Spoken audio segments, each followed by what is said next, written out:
Welcome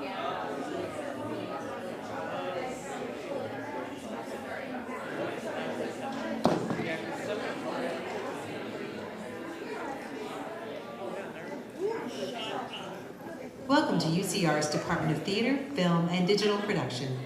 In the spirit of Rupert and Jeanette Costo's founding relationship to our campus, we would like to respectfully acknowledge and recognize our responsibility to the original and current caretakers of this land, water, and air, the Cahuilla, Tongva, Luiseño, and Serrano peoples, and all of their ancestors and descendants, past, present, and future. We are grateful to have the opportunity to live, work, and create on these beautiful homelands. Enjoy the show.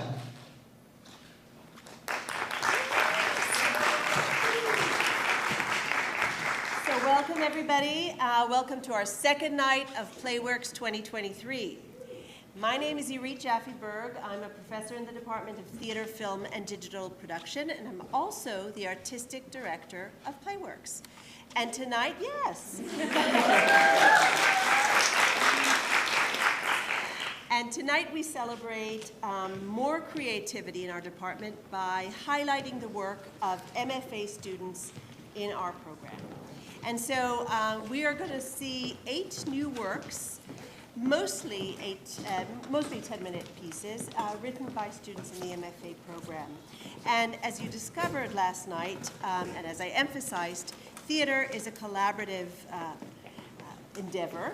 And so I want to highlight the collaborative effort that went into making these plays possible. Along with our writers, who we're about to celebrate, were many faculty mentors and directors who worked with them. And I want to personally thank Professors Hinds, Annika Spear, Robin Russin, Kimberly Guerrero, Gab Reisman, and Melanie Queponds for their work in directing some of tonight's plays.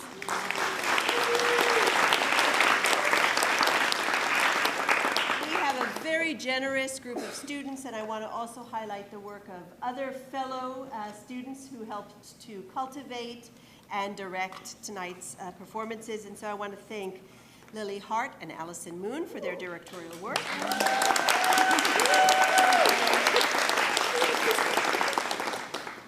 Another graduate student worked very hard behind the scenes to nurture and to cultivate our writers from last night, as well as some of our writers tonight.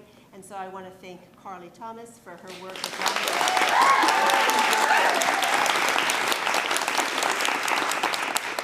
Tonight and last night would not have been possible without a terrific production team led by Ben Tusher.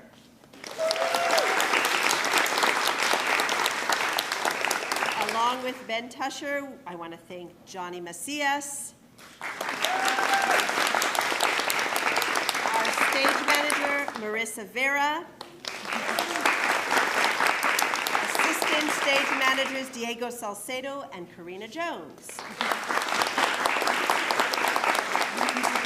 Many of you are here, and we thank you for being here, and we also are live streaming, and so I want to thank Max Calcedo for his tremendous work in making the live stream possible, so thank you. At the end of tonight, we're going to invite you to stay on and engage in a talk back with a responder who's going to guide us in a little bit of conversation, so we welcome you all to stay if you can. We have a 10-minute quick intermission in between tonight, and I want you to take note of the emergency exits on either side of us. Silence your cell phones and enjoy the show.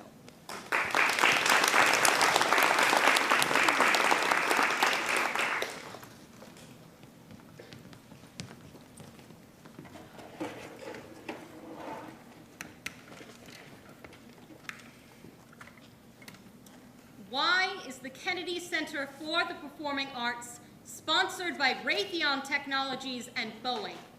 And why do they accept a $5 million gift from the United Arab Emirates?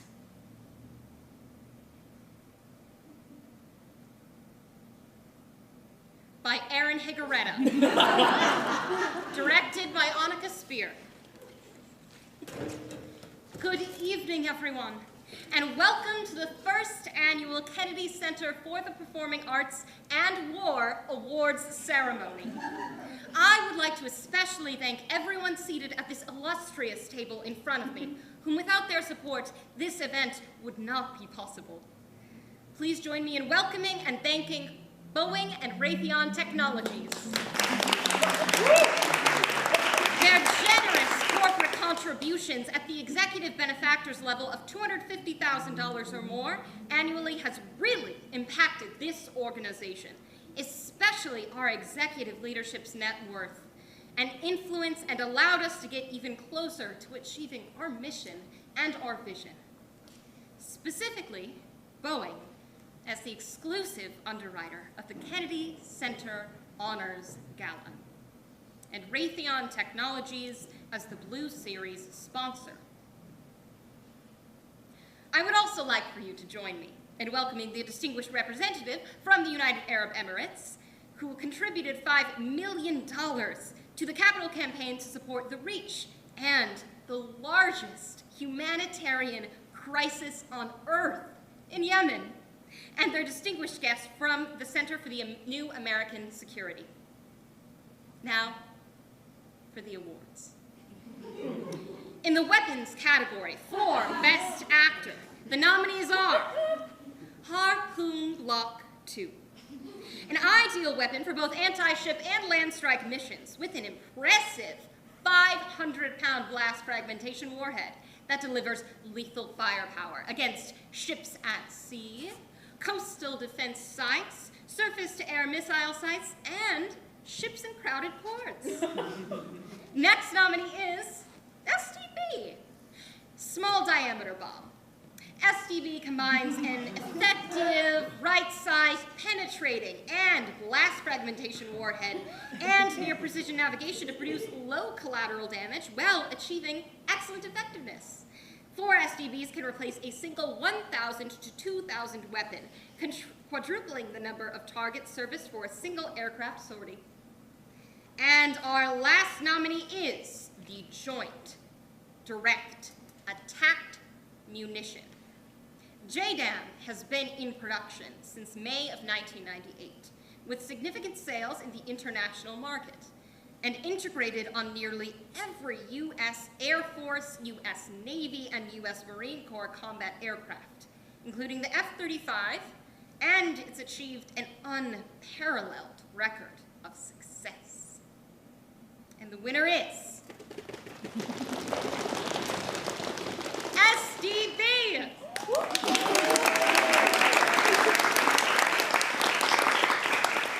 Hi, everyone. Oh, wow. I can't believe it. I just wanted to say thank you to my fellow Americans and our allies. Without you, I wouldn't exist. Without you, I wouldn't have pushed myself to be more accurate, more precise, more destructive. And to my enemies, without you, I would have never blown up this big.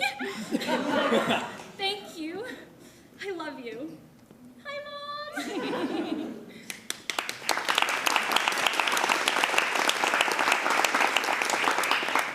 All right, let's keep it moving to our next category, Best Director in Land Warfare.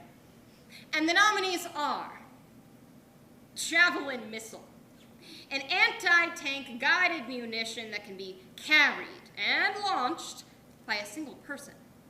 A medium-range fire-and-forget missile that can be provided by the U.S. Army, the U.S. Marine Corps, and numerous international customers with firepower against a wide array of targets. And most recently, the U.S. Army awarded the Javelin Joint Venture a $311 million production contract to replenish the rounds which were sent to Ukraine. Next nominee is the Stinger missile.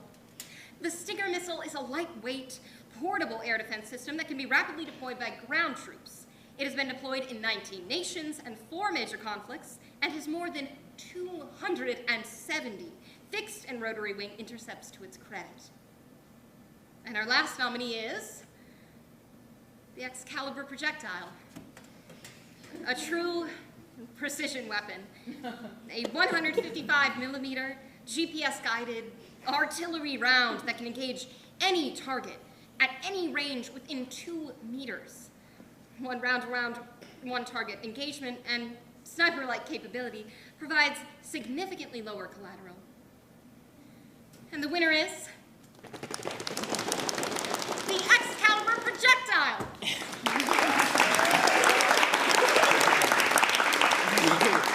Yo, I just want to say thank you, you know what I mean? Like, thank you to my partners who never gave up on me, especially ones at Texas Instruments. And I just want to give a big ups to the Russian crowds that pulled guided shells.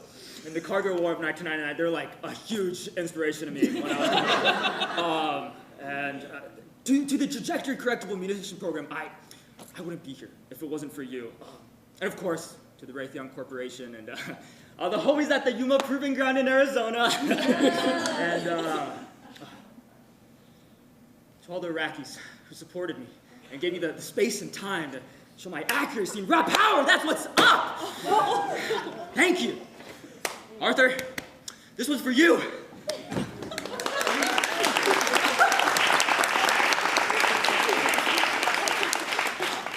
And now, for best production of UAS and counter-UAS uncrewed aircraft systems, the nominees are Coyote UAS, flown individually or netted together in swarms, and it is adaptable for a variety of missions, including surveillance, warfare, and strikes. Equipped with an advanced seeker and warhead, the Coyote-enabled system can successfully identify and eliminate threat UAVs and has demonstrated the effectiveness of autonomous networking. Our next nominee is the Unmanned Little Bird. Originally designed as a scout helicopter for Armory armored units, but since the 1980s it has been used almost exclusively by the special operations community. Now the unmanned system provides over-the-horizon search, resupply, and retrograde, communications relay, and surveillance capabilities.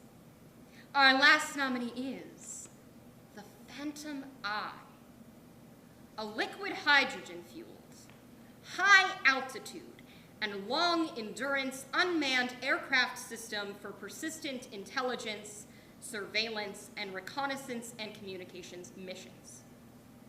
A vehicle that can stay aloft for 10 days, and 4 Phantom Eyes can provide 24/7 coverage all year long. And the winner is Coyote UAS. Thank you. This is an honor. I'm living proof that the future of art and war is just getting started. I'm living proof that not only do you have the power to change yourself and your design, but that you can also change the world and impact millions of civilians. Thank you, Kennedy Center. Thank you, Raytheon Corporation. Thank you, Boeing. Thank you, distinguished representative from the United Arab Emirates. And thank you, distinguished guest from the Center for New American Security. But most of all, I have to thank God. None of this would be possible without him. Thank you. And there we have it, folks, your winners for the first annual Art and War Awards ceremony at the Kennedy Center for the Performing Arts. Let's give another round of applause for our winners and for our illustrious table here who made this night possible. Now, if I could have you all please rise for the national anthem. I said, if you could all please rise for the national anthem.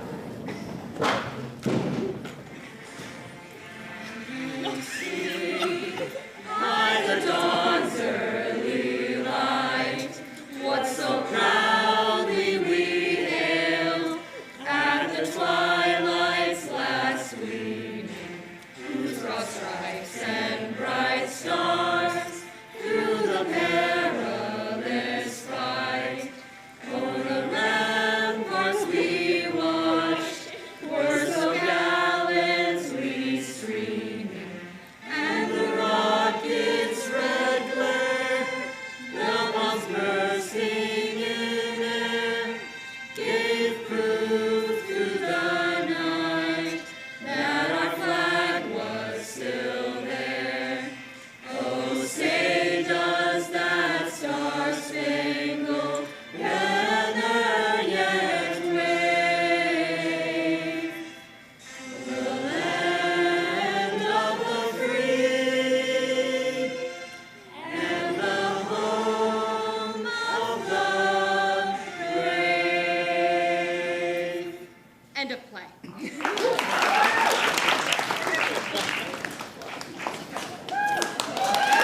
by Allison Moon.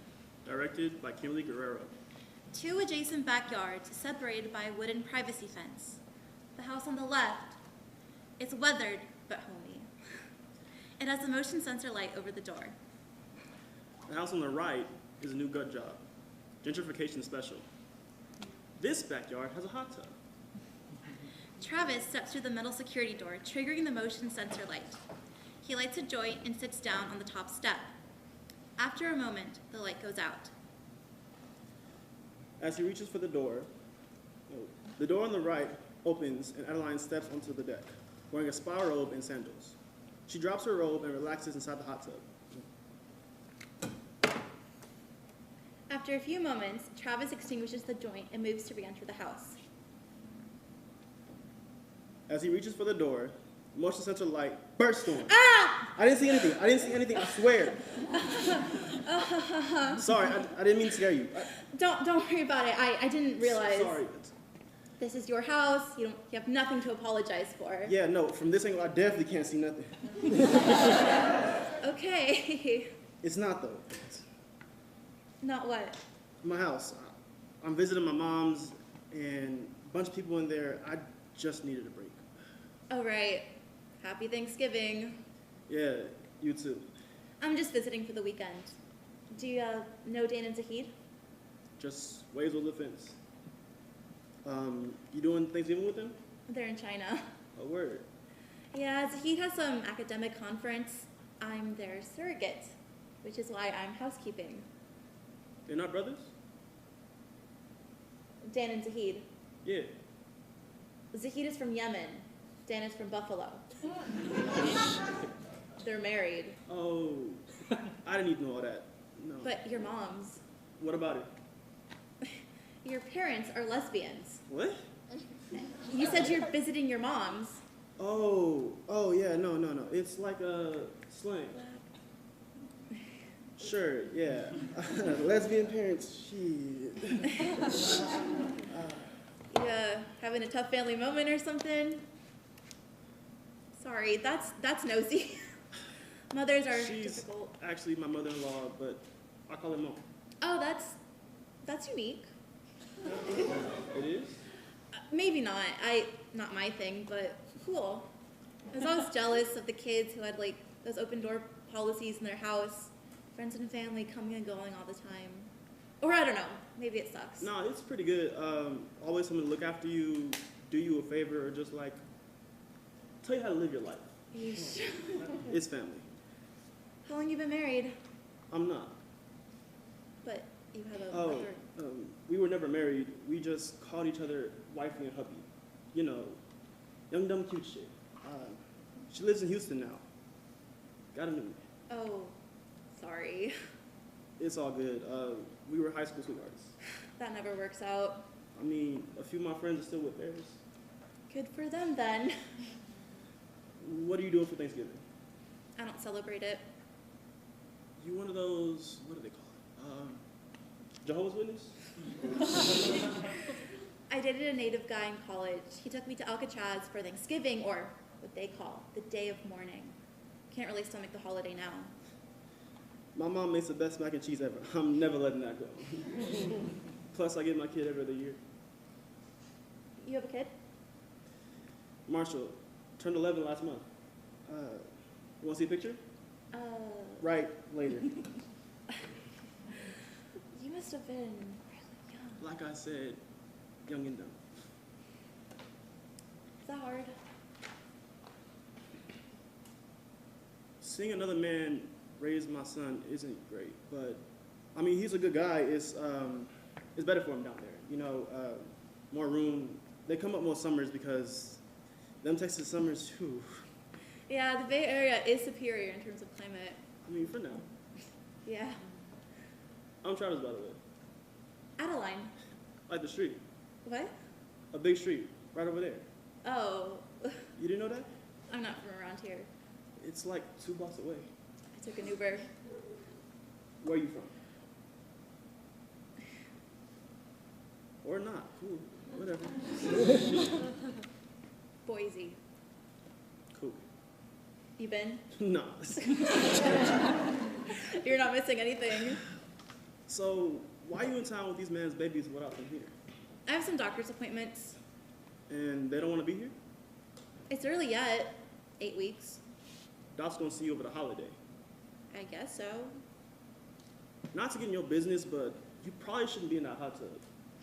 Oh, I'm fine. It's just that like your probably. body can think you have a fever, and you know I'm it's probably fine. it's just not good for the baby. Is all I'm saying. What about what's good for me? I mean, what's good for the baby is what's good for you. Is that so? Yeah, it is so. Everything you do now is for the little one. It's not my baby, it's Dan and Zahid's. I mean, they'll be the kid's dad or whatever, but you always be its mom. I don't know if I believe that. Well, believe it. You wanted it. You're doing it. It's yours. You gotta own it. Oh, I gotta own it? Yeah. Wanna join me? Whoa, okay, yeah. No, I meant No, like, no, I didn't I'm mean. good, I'm good. Like, I It's just cool. meant I was didn't- gonna go put on a swimsuit. I got family inside, she back to this. Before you, I lied. My name's M. Okay. I don't know, you're a stranger. I guess I thought I needed to protect myself. All right. I lied too. I did see something. Not much, but something. Hey, could I get a hit of that? Here, let me. Listen, I don't want to like mansplain pregnancy, but I'm not pregnant. oh, Not yet. okay. Sorry. For what? Lying. You can lie to a stranger. Well, you're kind of my neighbor, so that feels worse. I mean, only temporary. Well, for now, you're my neighbor, and I feel bad lying. You want to see a picture of Marshall now? Who? My kid. Let me see. Anyway, he's a good kid. I took him to go see Legoland in August. I mean, he's really into building stuff, and I think he's gonna be an engineer. All right. Well, be seen. Hey, Travis, wait. I lied. You do that a lot, huh? I guess so.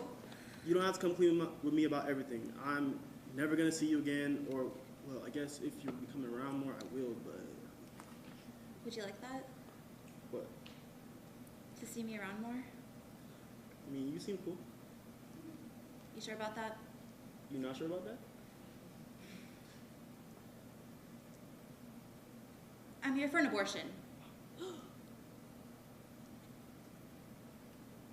All right. I guess I don't have to lie about it here. But Idaho and the laws, it just felt better to be quiet about it. So you are pregnant.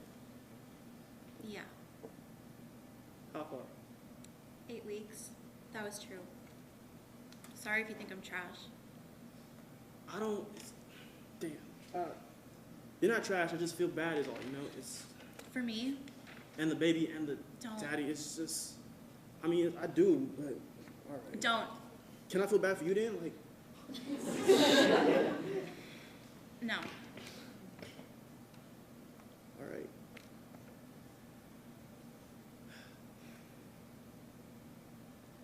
When's your appointment? Tomorrow, 7 a.m. How you getting there? Uber, I guess.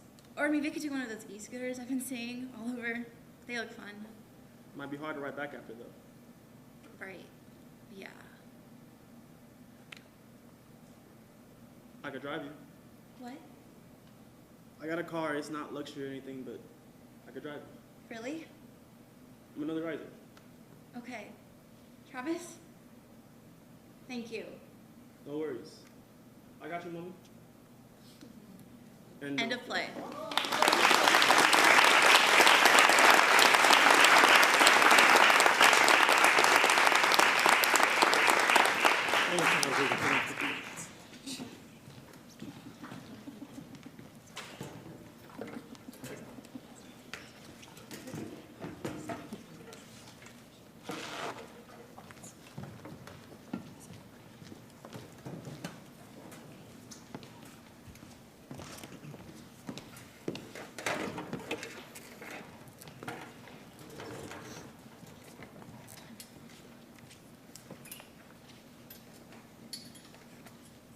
Torture Baby, a play by Ava Fojtik, directed by Lily Hart. Dear Ira, my name is Luna, and I did the right thing. Well, I did the wrong thing, initially, but then I did the right one. I would like to begin on this note because you are the best musician in the world. It is a very noble thing to be a musician, and I would like you to know that we have nobleness in common. I gave birth. It came out of my middle, and there was no beauty in it. It is a baby. I put it in my living room. It is small and soft in most places. If I were to describe the baby in one word, it would be loud. I've tried playing your music for it, but it cries right through the crashing crescendos and petering percussion and the trembling tremolo. When the baby cries as I listen to your music, anger swells inside me. I become afraid of what could happen next. The baby has no taste. Ironically, I discovered your music because of the baby. When I got home from the hospital and put the baby in the crib, I thought, now what? Talking to someone who doesn't know anything is very boring, and as I said, the baby is loud. It took me a very long time to find music full enough to cover up the baby's sounds. Your music is perfect because it consumes me. It transports me to a better life. It makes me feel like I'm lying in a field somewhere completely alone. Eventually, I became curious about you. I wanted to know more about you as a human being, not just as an artist. I wanted to know what kind of special person could create something so meaningful. I've watched several interviews with you, and you're very well spoken. In addition, you are handsome. However, I cannot watch too many interviews with you because if I do, I start to get the feeling, the angry feeling. You don't have to be afraid because I'm not angry at you, I'm only angry at the world that sits between us. If I'm being honest, I don't think I'm good enough for you because I don't think anyone is good enough for you. But if no one is good enough, then why not choose me? If all human beings besides you are flawed and hateful and think secret, violent thoughts, you may as well be with someone who will be dedicated to you, like me. We don't have to get married tomorrow, or maybe even at all. I know that life is long, but I want to be the most important person in your life. If you should ever be looking for someone like that, please contact me at your earliest convenience. With adoration, Luna.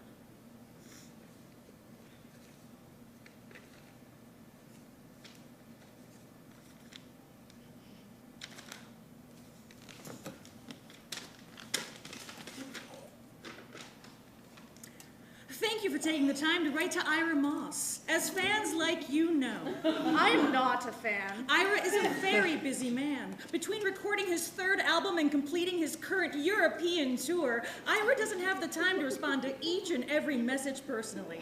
However, he wants you to know that he appreciates your support, and fans just like you I am not a fan. continue to inspire him as he writes new music and develops fresh t-shirt designs available at www.iramoss.com. Thanks again for being such a great fan. I'm better than a fan. Fans are pathetic and delusional. They masturbate to his music instead of appreciating it. They miss his talent entirely. He doesn't make music for people like that. He makes music for people like me. Ira hopes to see you live in concert soon. Tickets available at www.iramoss.com. Love, Ira Moss's management team. I knew that a fan letter probably wasn't the most efficient way to contact him. Musicians at his level have entire teams of people keeping them from lovers like me. But I am smarter than his management team. I am smarter than everyone, except Ira. Remember, Ira loves you. He makes music just for you, Luna. You're the only one who really gets it. I know. I can tell. Ira loves me back, even if he doesn't know it yet. Hello, baby. May I be honest with you? You're very hard to relate to. You are irrational and small and perturbed at the littlest things. You are not starving. You're wearing a clean diaper. What else is there to want?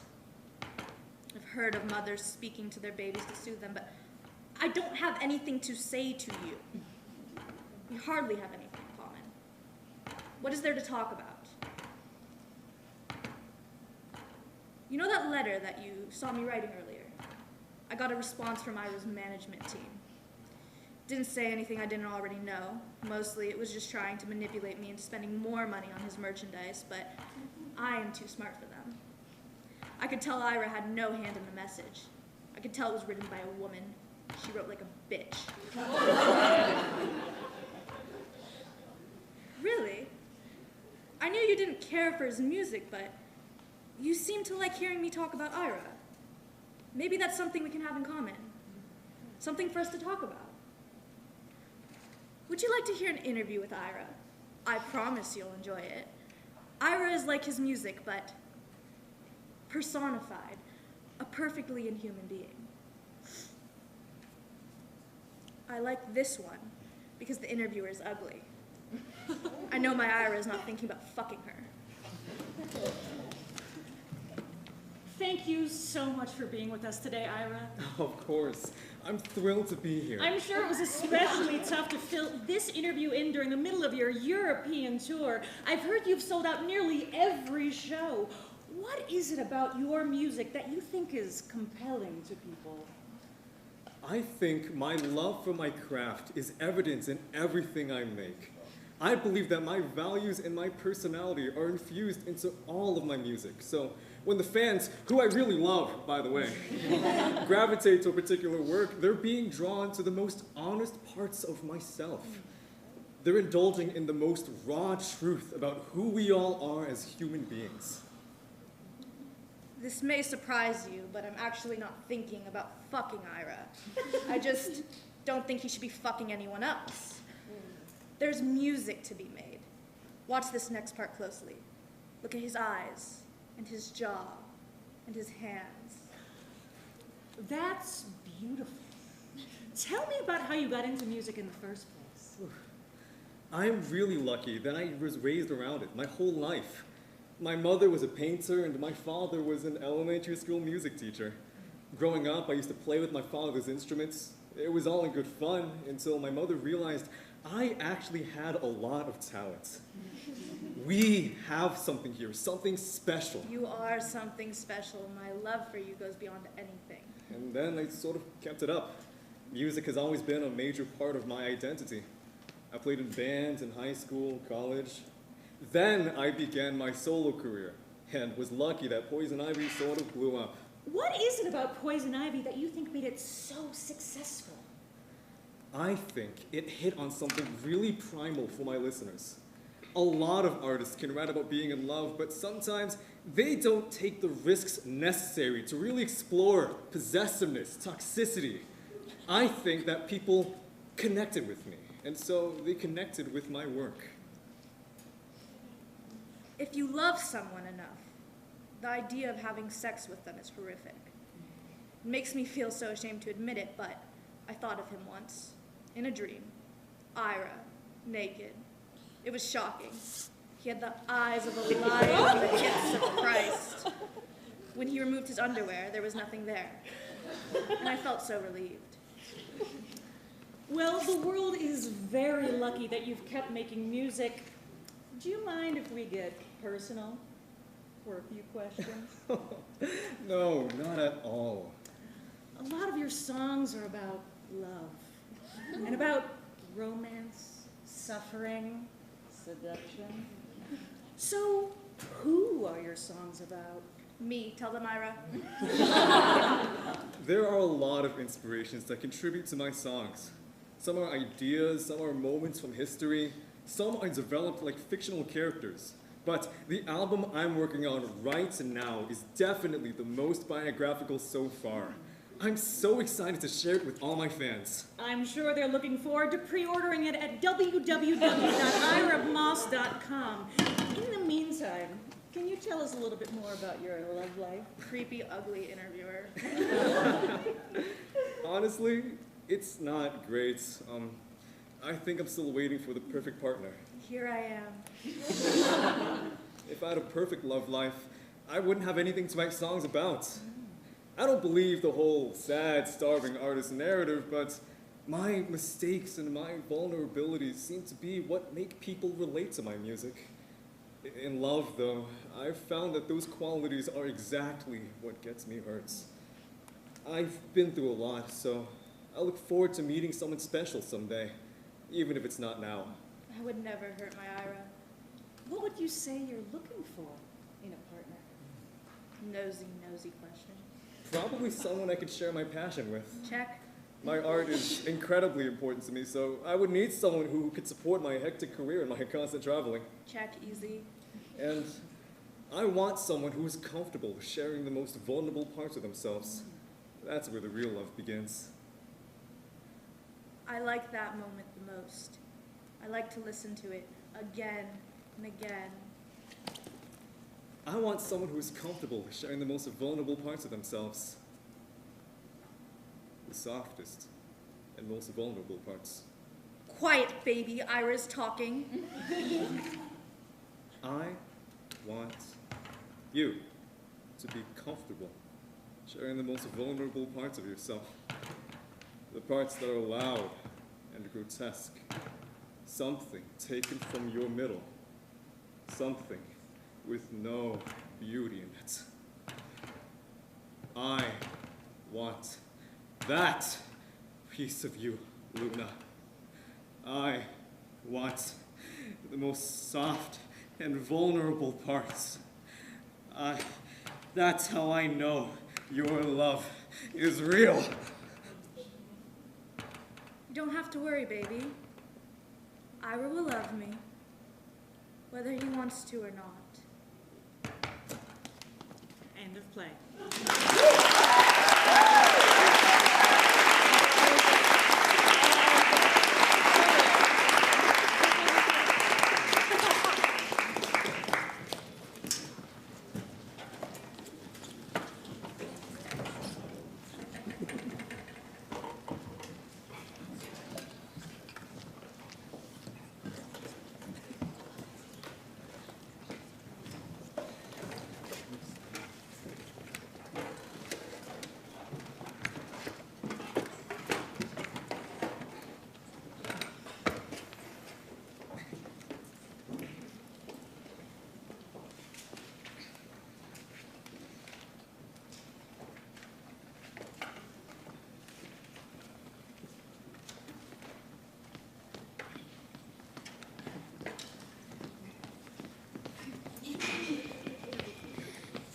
Oh my God, did you lose weight? Written by Carly Thomas. Directed by Allison Moon.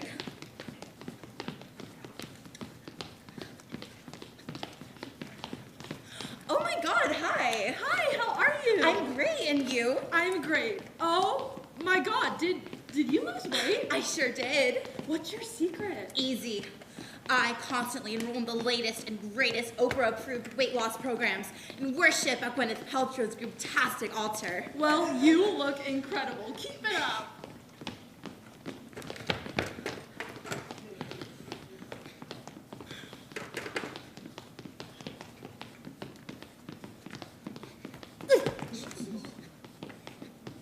Can I help you? Hi, sorry. I've seen you around here before, and I was wondering if you had like a hack, because my treadmill just broke, and I was wondering if you had a hack to get it working again before I bought this stuff. Oh, sure, let me take a look.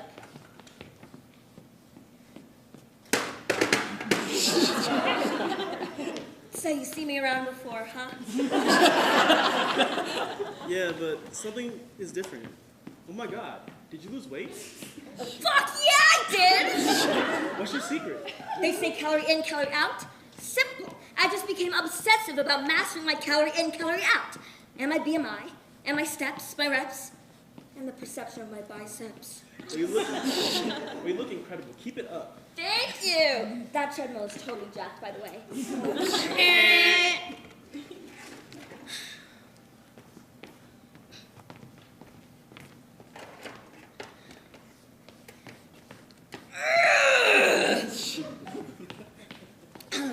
Sorry, got carried away there. Stretched yourself too thin, perhaps.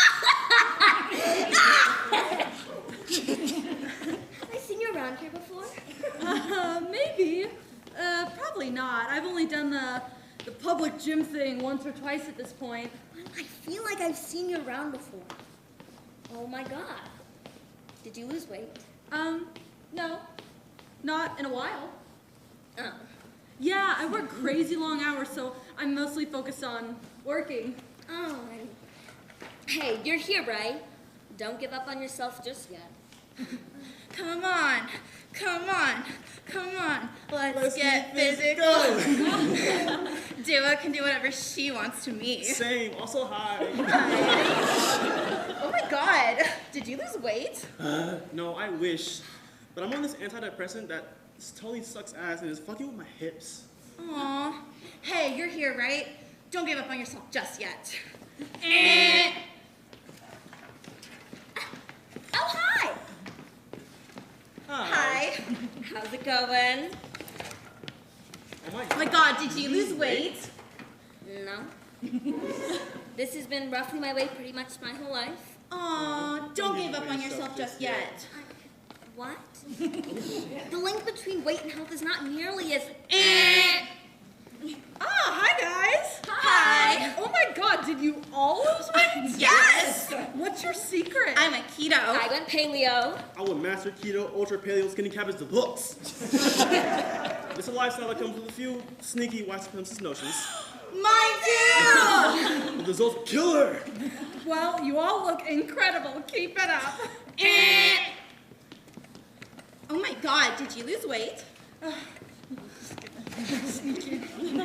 No, I have hypothyroidism, and my mobility is limited because... Aw, don't give up on yourself just yet. But I can't...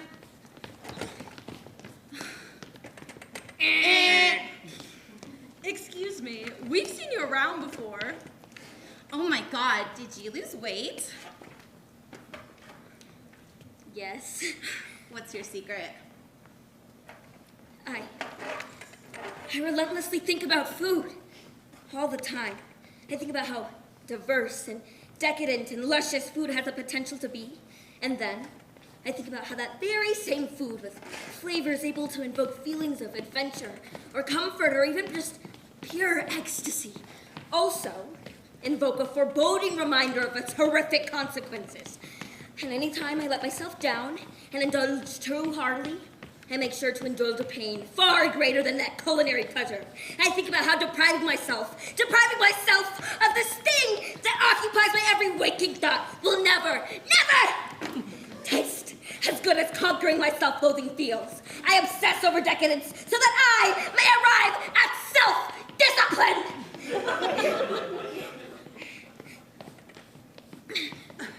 Well, you look incredible. That treadmill is totally jacked, by the way. Oh my god, did you lose weight? Yes, my doctor told me to. Well, you look incredible. Keep it up. Oh my god, did you lose weight? No, my doctor told me not to. Aw, don't give up on yourself just yet. Oh my god, did you lose weight? Yes.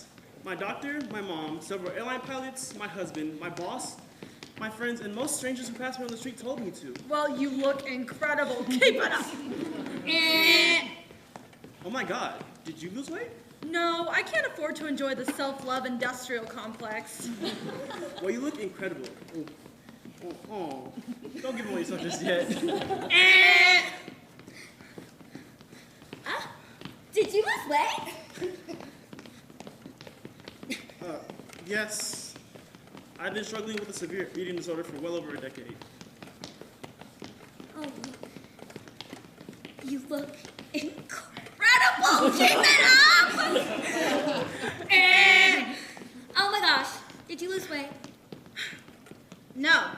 However, I am diabetic and I'm tired of celebrities shortening up the supply and driving up the price of Ozempic for their Ozempic parties when other working class diabetic people can't afford. Don't give up on yourself just yet. Did you lose weight? No, I'm considering bariatric surgery, but the risks and side effects are just so intense. Don't give up on yourself just yet.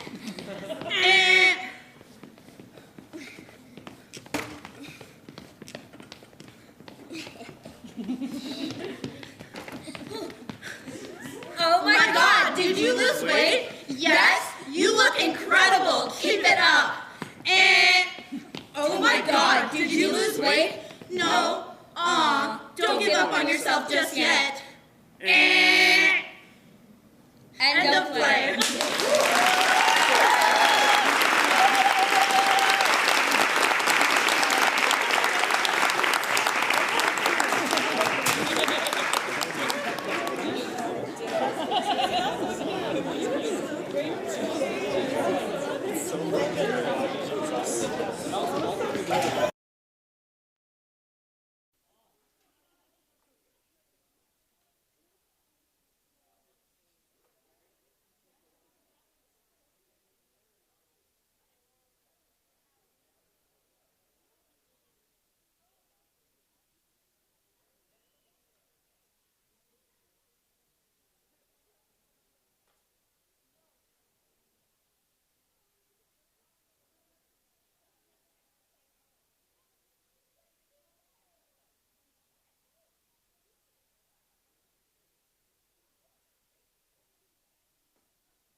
Large Animal Vet, written by Lily Hart, directed by Russin.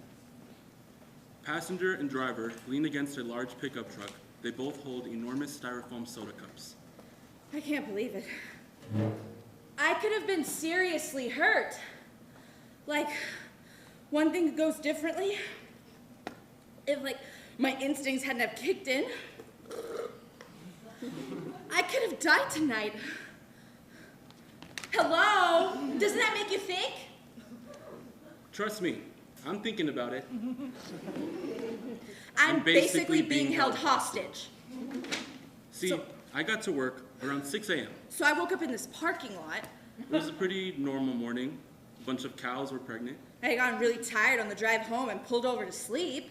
It's spring, which means that most mornings I'm up doing herd checks, and that can take hours. Well, I gotten super hungry last night, so I pulled over into Jack in the Box and was eating that in the parking lot. Spring means I don't sleep as much as I need to because everything's pregnant. Cows, goats, horses, people from the office. Today, I'm covering for Linda. She's having a girl. It's not something I normally do. I really prefer in and out. What I'm saying is that I'm normally responsible. You're deranged! So, how's your mom been? She's been good. She's been good. That's nice. I see her around town getting groceries and stuff. You should say hi. I do. Does she not say that she sees me? Maybe it just slips her mind. You're probably really busy. Yeah, normally. You know, it really freaks people out when you're all quiet like that. Like, you should fill the silence, or comfort me, or yell at me, or blink.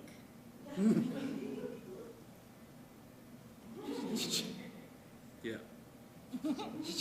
Do you remember, it was a long time ago, people thought you were crazy. There was a possum on the playground. I remember the possum. Well, it was just lying there. That's what they do. You were poking it with a stick? Yeah. I wanted to know whether it was really dead or not. And the stick was pretty long, like a yardstick, and you're standing there poking at its tiny, furry, gray body. Plenty of kids wanted to touch it. I just had the longest stick. And you're poking it and poking it, its feet, its head, and it's still not moving. And then, splush. It was more like a balloon deflating.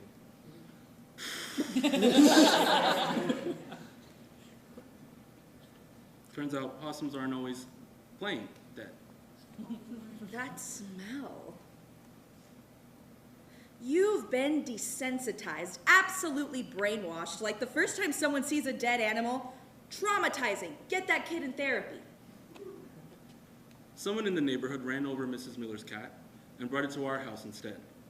I was very calm, very professional, until I closed the door. Then I burst into tears. 10th dead animal you saw. We give up. Their mind's fucked no matter what. The 10th dead animal I ever saw is probably a starfish in biology.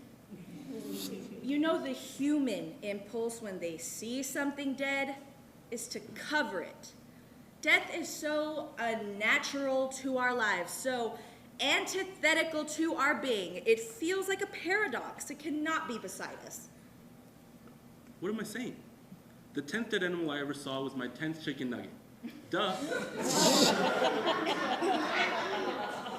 Death is unseeable. To be dead is to be invisible. We cover our dead. We bury our dead. Unless you count being covered in ketchup. We're pretty okay with dead things when they're covered in ketchup. You need help. What? Food is dead. Yeah, but we can't think like that. I can. You see dead animals all the time. 3 meals a day. 4, if that takeout bag I caught you with was a midnight snack. At least I see Bessie before she's a hamburger. I'm going to be sick. If you're gonna puke, walk all the way off the road. I don't want to drive through it when I leave you here. You're not helping. I'm not trying to. Picture a chicken. Picture a chicken tender. Boom! Death. The great magical cycle. The great meat tenderizer in the sky. Seriously, don't puke on my work truck. It'll get all the dogs excited when I drive up. When we were younger, I was the normal one. I was into normal things like kickball, then football, drinking after games, getting high on the weekends. You know, I had this anatomy lab where we dissected ponies. Then partying into Saturday turns into Thursday or Wednesday, because once you're out of school, it's not like there's a difference. And everyone who drinks when they're 18 drinks to get drunk.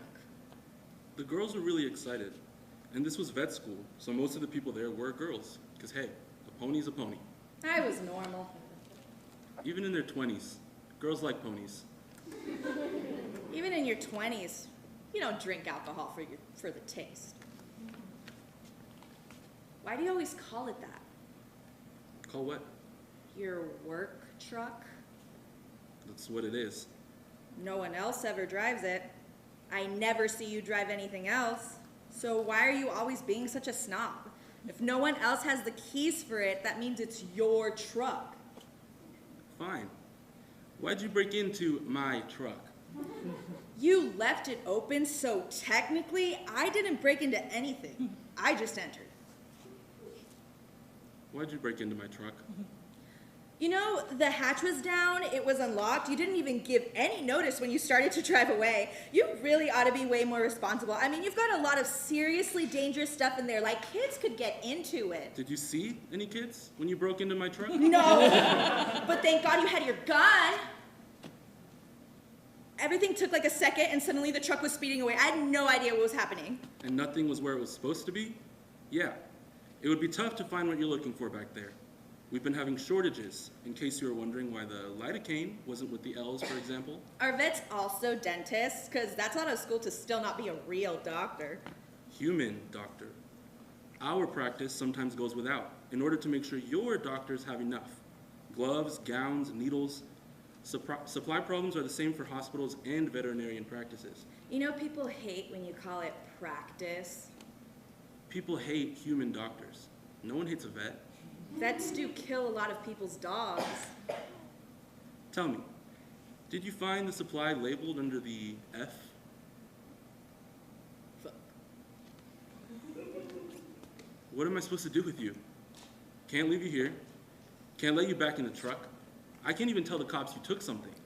I don't know who to call. Don't call anyone. Come on, man. You drove out here into the country. You lost a tire. Yeah, you had a hitchhiker, but come on. Being bounced around, trapped in that coffin you call a truck bed, I just want to go home. This isn't my job. Why don't we switch positions then? I'll be a pretend doctor and make lots of money killing animals. I'll have the keys to your truck, and you can give me your gun. I bet you'll feel way comfier then. It's not really my truck. Would you just own it? I know it's a little confusing for you, but just because you're in possession of something doesn't mean you own it. Try making that argument to the cops. I don't think of it as something I own, just something I use. Just like your gun? It's barely real to me. I got it out because I wasn't sure what was in the truck bed. Yeah, it could have been one of those hypothetical kids who climbed in. Then they would have had a gun pointed at them too, as well as a concussion from your driving. I've been so tired. Literally thousands of cows have been pregnant. I've never once forgotten to lock it. I just need some food and my brain to work. I didn't notice that someone had come in. The gun's not even loaded. Probably shouldn't have mentioned that. The worst part is the kid I knew would have never carried a gun. Poked at roadkill and kept teeth in your locker, yes. But you were basically a hippie. You wouldn't have wanted a gun. I need it for work. In case a horse mugs you. In case a horse gets into an accident on a freeway. Without a license. In case a horse trailer gets hit in an accident. First responders call me, and I have to make the call if the horse is too injured. You try giving intravenous drugs to something that's bleeding out. You would shoot a horse? Yeah. That's insane. I don't like it. You would Old Yeller a horse. Yes. You watch a bunch of cops and firefighters standing around doing nothing while a 1,000-pound animal dies. The horse trailer's smashed to bits, metal's everywhere. I can't find a leg, let alone a vein. And I think, what if humans invented that kills faster than drugs? And you're telling me you don't get high? Jesus. You broke into my truck to get high. I mean, after that story, you should really join me. The weirdest part is, I was having a really good day today. The weirdest part, I didn't decide to get into the truck. I just started moving. I really like my job. You shouldn't. Is that blood from something you had to put down? Oh no, this is placenta. Or is it Jack in the Box? End of play.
Nurture, an abridged play by Melissa Minger.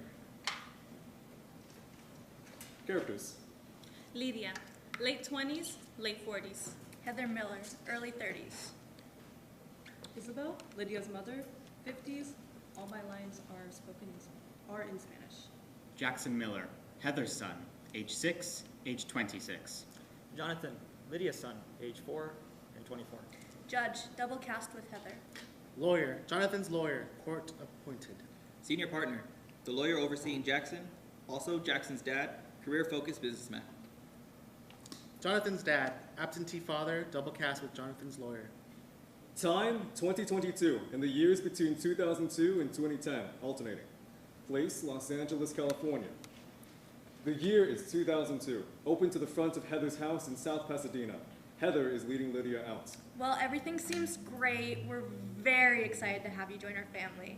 You can start Monday, right? Well, I guess everything's... Oh, right. I know Marie mentioned the trouble with your work visa. We'll pay you cash, so you don't have to worry about that. It's not a problem. Yes, thank you. Well, I won't keep you. I know I'm quite the talker. I'll see you Monday. Would it be okay? Mrs. Smith let me bring my baby when I was working for them. He is the same age as your son. I will keep him very well behaved. Would that be okay? Oh, well, I'm sure he's great, but I'd really rather you were able to focus on just Jackson. He starts kindergarten in the fall, and we don't want him falling behind in his peer group. The early developmental years are very important. You understand? Yes, I understand. Oh, good! I'm glad we're on the same page. You came so highly recommended. Marie said she wished they could have taken you with her when they moved. I wouldn't want a little thing like that to get in the way of things. The year is 2002, same day. Lydia trudges into the small apartment she shares with her son and mother. Jonathan is asleep. Lydia smooths his hair off his forehead and sits. How did it go? Pues, me dieron el trabajo. At how much? 5.50 a la hora. That's nothing. How much did the last one give you? Lo mismo. It's because you like yourself. You have to be more assertive. Tell her, excuse me, this is bad. You are needing to pay more. Híjole, me va a decir. Okay, they pay more in the unemployment line. And what did she tell you about the kid? Que no. Well, that's why I'm here. Don't worry, you can get used to anything except not eating. Isabel exits. Lydia lays beside Jonathan and holds him. The year is 2022. Heather's house becomes a court building. Jonathan, now in his mid-20s, sits on the defendant's side with his lawyer. Lydia sits in the gallery. Jonathan Vasquez, you're charged with 3 counts of grand theft auto and 1 count of assault. How do you plead? Not guilty. Very well, prosecution. Jackson and senior partner of the prosecution. Jackson stands. Lydia looks at him with uncertain recognition. Your Honor, we would like to bring up Exhibit A, security footage of the night of April 5th from McGibbon's body shop. Look closely. We've had our experts sharpen the footage. The year is 2002. Lydia and Jackson are sitting on Heather's front lawn. Lydia is reading a book on Montessori parenting.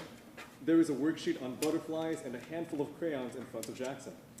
Mira, Jackson, las mariposas. Se dicen butterfly. Di, butterfly. Lydia hands him a pair of safety scissors, then tries to guide him to cut out a large outline of a butterfly on the page. They cut very slowly. They're both quickly bored, and Jackson wiggles his hand away and hands her the worksheet. Lydia cuts out the outline for him. A real butterfly floats by. Mira, una mariposita. They watch the butterfly leave. Jackson colors the worksheet the same colors as the butterflies they saw. The year is 2002. Same day, same night. Lydia enters her apartment. Jonathan is wrapped in a blanket and sleepily waiting for her. Lydia sits next to him and pulls out an identical butterfly worksheet and a couple of crayons. Mira lo que te traje. Es una mariposa. Jonathan sleepily colors in one of the drawings. They both look on the verge of sleep. Jonathan begins nodding off. Lydia picks him up and tucks him into bed and curls up next to him. Then Lydia rises quietly from bed and sneaks off stage. Sun rises in the windows of the apartment to Jonathan, alone. The year is 2002. We believe the evidence speaks for itself. We cannot allow violence in our communities to go unpunished.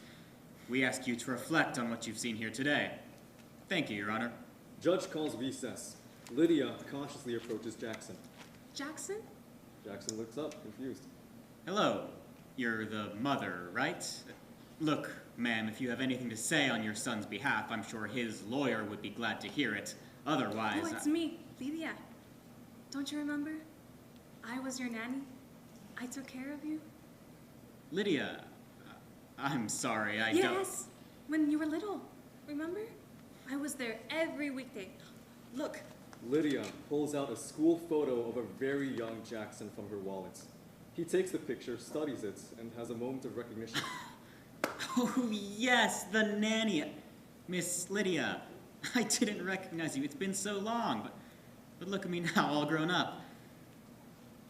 I didn't know you had a son. What a small world. Yes, yes. You're so tall now. You're a lawyer now? Yes, passed the bar my first try. You're always so smart. Can you help me? My son, he would never hurt anybody. I know you're supposed to be convincing people, but you have to do what is right. Can you help me? Please? Miss Lydia, ma'am, there really isn't anything I can do. I remember when you were little, you would cry on the animal shows when the lions would catch the zebras. You wouldn't hurt an innocent person. Can't you help me? I'm only an associate. If you've raised a good man, I'm sure you have nothing to fear. We just have to trust the system. You won't help me? Frankly, Ma'am, I shouldn't even be talking to you right now. You should get some lunch. Believe me, if you want to help, this isn't the way you want to do it. This conversation isn't going to help your son's case look any better. The year is 2004. Jonathan's father sits at a table in Lydia's apartment with Jonathan. Isabel is on the couch. Enter Lydia. Hola. Hola. Look who remembered he has a son. Mira, Mommy, Dad came over for dinner. Can he stay, Mom, please? Sí, por supuesto, mi amor. Of course you can stay. Lydia plasters on an uncertain smile and takes her seat next to Isabel. The year is 2004. Jackson is playing with blocks on the porch. Lydia is reading a magazine. Jackson's dad walks up. Dad, look what I made. Jackson points proudly to his blocks. Good job, kiddo. Very cool. Jackson's dad ruffles Jackson's hair, then moves to go inside. Jackson grabs his dad's hand and tugs at him. Come see. I made a tower and a fire department and a place where the horses live and Jackson's dad phones rings. He answers. Sorry, kiddo. Maybe later. Jackson's dad retreats into the house. Jackson sits down in a huff. Lydia closes her magazine and sits on the floor. Do you want to show me? I want to see where the horses live. Is it this one? No, that's the fire department. Can't you tell? Oh, of course. Silly me.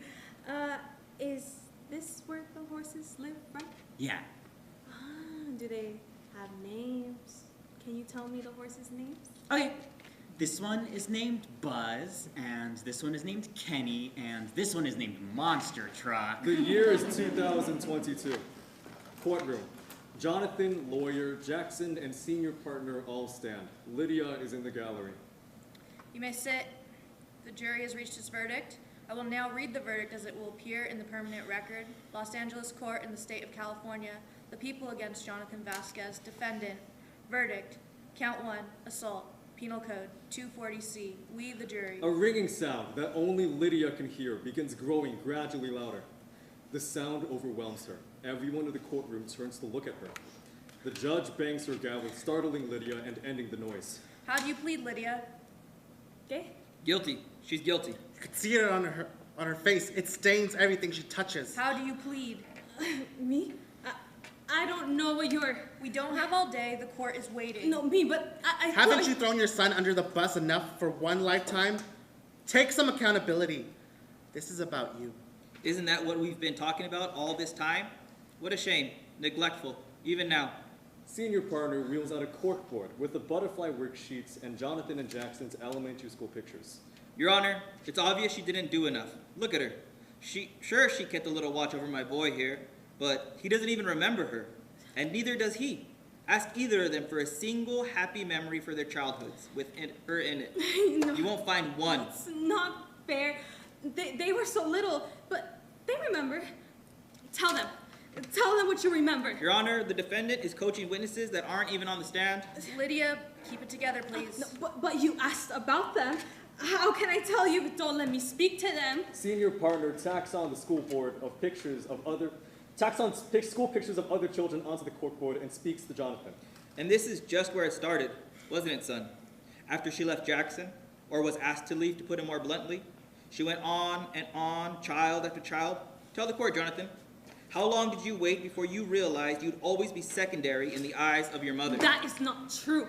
That's not fair. Why can't he speak to them? And what about near the end there? You asked for a raise, demanded one, some would say. I hear you got quite nasty when you were turned down. And even after they kept you on after that, you still couldn't do a decent job with either of these boys. Cost of living went up. She wasn't even paying minimum wage. I couldn't pay my rent. Does that sound like someone who's fit to be a mother? I tried my best. Really, I did. Is that what you call your best? Well, Miss Lydia, I guess it's time we really evaluate what your best is and accept that sometimes our best isn't good enough. No shame in that, except of course when you make others suffer because of it. It wasn't enough to be incompetent, was it, Miss Lydia? You had to take the boys down with you. No, that's not what happened. I don't know what you're asking me. Like, I don't know what I'm being accused of. Well, of everything, really. You set these boys in motion, and then they became what they are. And you aren't happy with them, are you? Because you know what you did. If these boys have any shortcomings? I'm afraid you've got no one to blame but yourself. I don't think they're bad. They're not bad. I raised them, I know. I know. To Jonathan. It wasn't all bad. We spent all our weekends together until you were too old to want to. Remember? You used to love going to the park. Didn't we have fun sometimes? Lydia directs her next lines to Jackson. Didn't I try my best? I was the best mother I knew how to be. Well, then who got us into this mess, if not you? That's as good as a confession. You know what you did. Tell me, Miss Lydia, are you more afraid of the child you let slip into the system or the child that's putting him there? No, wait, that's not a fair question. None of this is fair. What about you? What about any of you? Who are you to judge me? When did any of you ever lift a finger to help me? I raised your children for nothing, for poverty wages. I fixed all your wrongdoings, and I sued them away. And none of you were ever there when it mattered. You only wanted to be there for vacations, and Christmas, and birthdays, and God forbid they caught the flu. Then it was all me, wasn't it? Because that was my job, to watch them ache, and cry, and clean vomit because you didn't have the stomach for it. And God forbid your son ever wanted to see you more than once a year. Who were you to show up and get his hopes up and leave? That's all you knew how to do. That's all any of you were ever good for. And when I wiped your tears, and I went to your baseball games, and I tried my best. I tried my best. I scraped up myself for you. I didn't sleep, and I ate your leftovers, and I saved my pennies. And I cried when you cried, and I laughed when you laughed, and when you slept, I stayed up and I worked some more. And I didn't have any more to give you. What more do you want? Because you can't have it. It's mine. You can't have any more. I've given you everything I had gladly, but I am so tired. So you can all sit there and condemn me, but I am not sorry. We all raised these children, and we all made them what they are today. And if my guilt is to swallow me whole, then you can all drown with me. Judge bangs the gavel. We really do not have time for your outbursts, ma'am. Counsel, you were saying? Senior partner approaches the bench. End of play.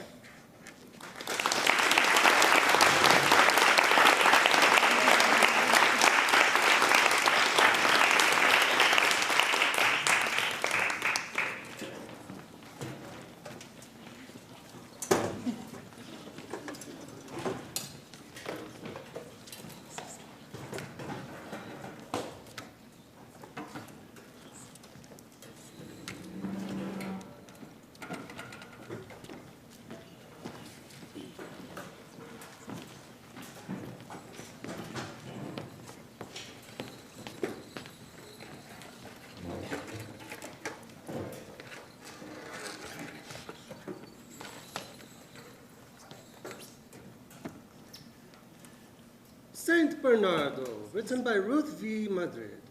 December 2011, Miss Rivera's 8th grade classroom in St. Rose of Lima Catholic School. I can see right through you, Saint Bernardo. Oh yeah, you God. You're sweating and it's disgusting. 'Cause you made me run. I didn't know it was a teacher. I thought it was a ghost or a demon. She's basically a demon. And now we're here, instead of being outside at the fair. Whatever, that shit's lame. You're lame. When is there ever a UFO at our school? When your parents drop you off? Man, how are you not shitting it right now? 'Cause nothing's gonna happen. St. Rose of Lima Parish Hall, New Year's Eve, 2011, 2 weeks later. Something's going to happen. It already happened. The town is in shambles. They're on their knees praying and kissing this dirty floor. I hope you're happy. I mean, it's pretty cool to see everyone so excited. Excited? You've convinced them that the world is ending in less than 10 minutes. They're terrified. Why are you hating? I didn't do anything but tell them what I saw. You got reporters here waiting for a headline, and it's either going to read End of the World or The Boy Who Lied. I'm not lying.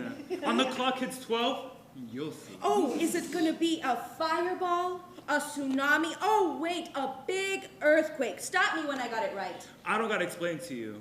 You'll know when it comes. Where are your parents? Didn't want to say their goodbyes? I don't know. Maybe they think I'm lying. Like you. Miss Rivera's 8th grade classroom 2 weeks earlier. Tell the truth, Bernardo. I am telling the truth. We promise. Then why did you run? Because he started running. Didn't know it was against the law to explore.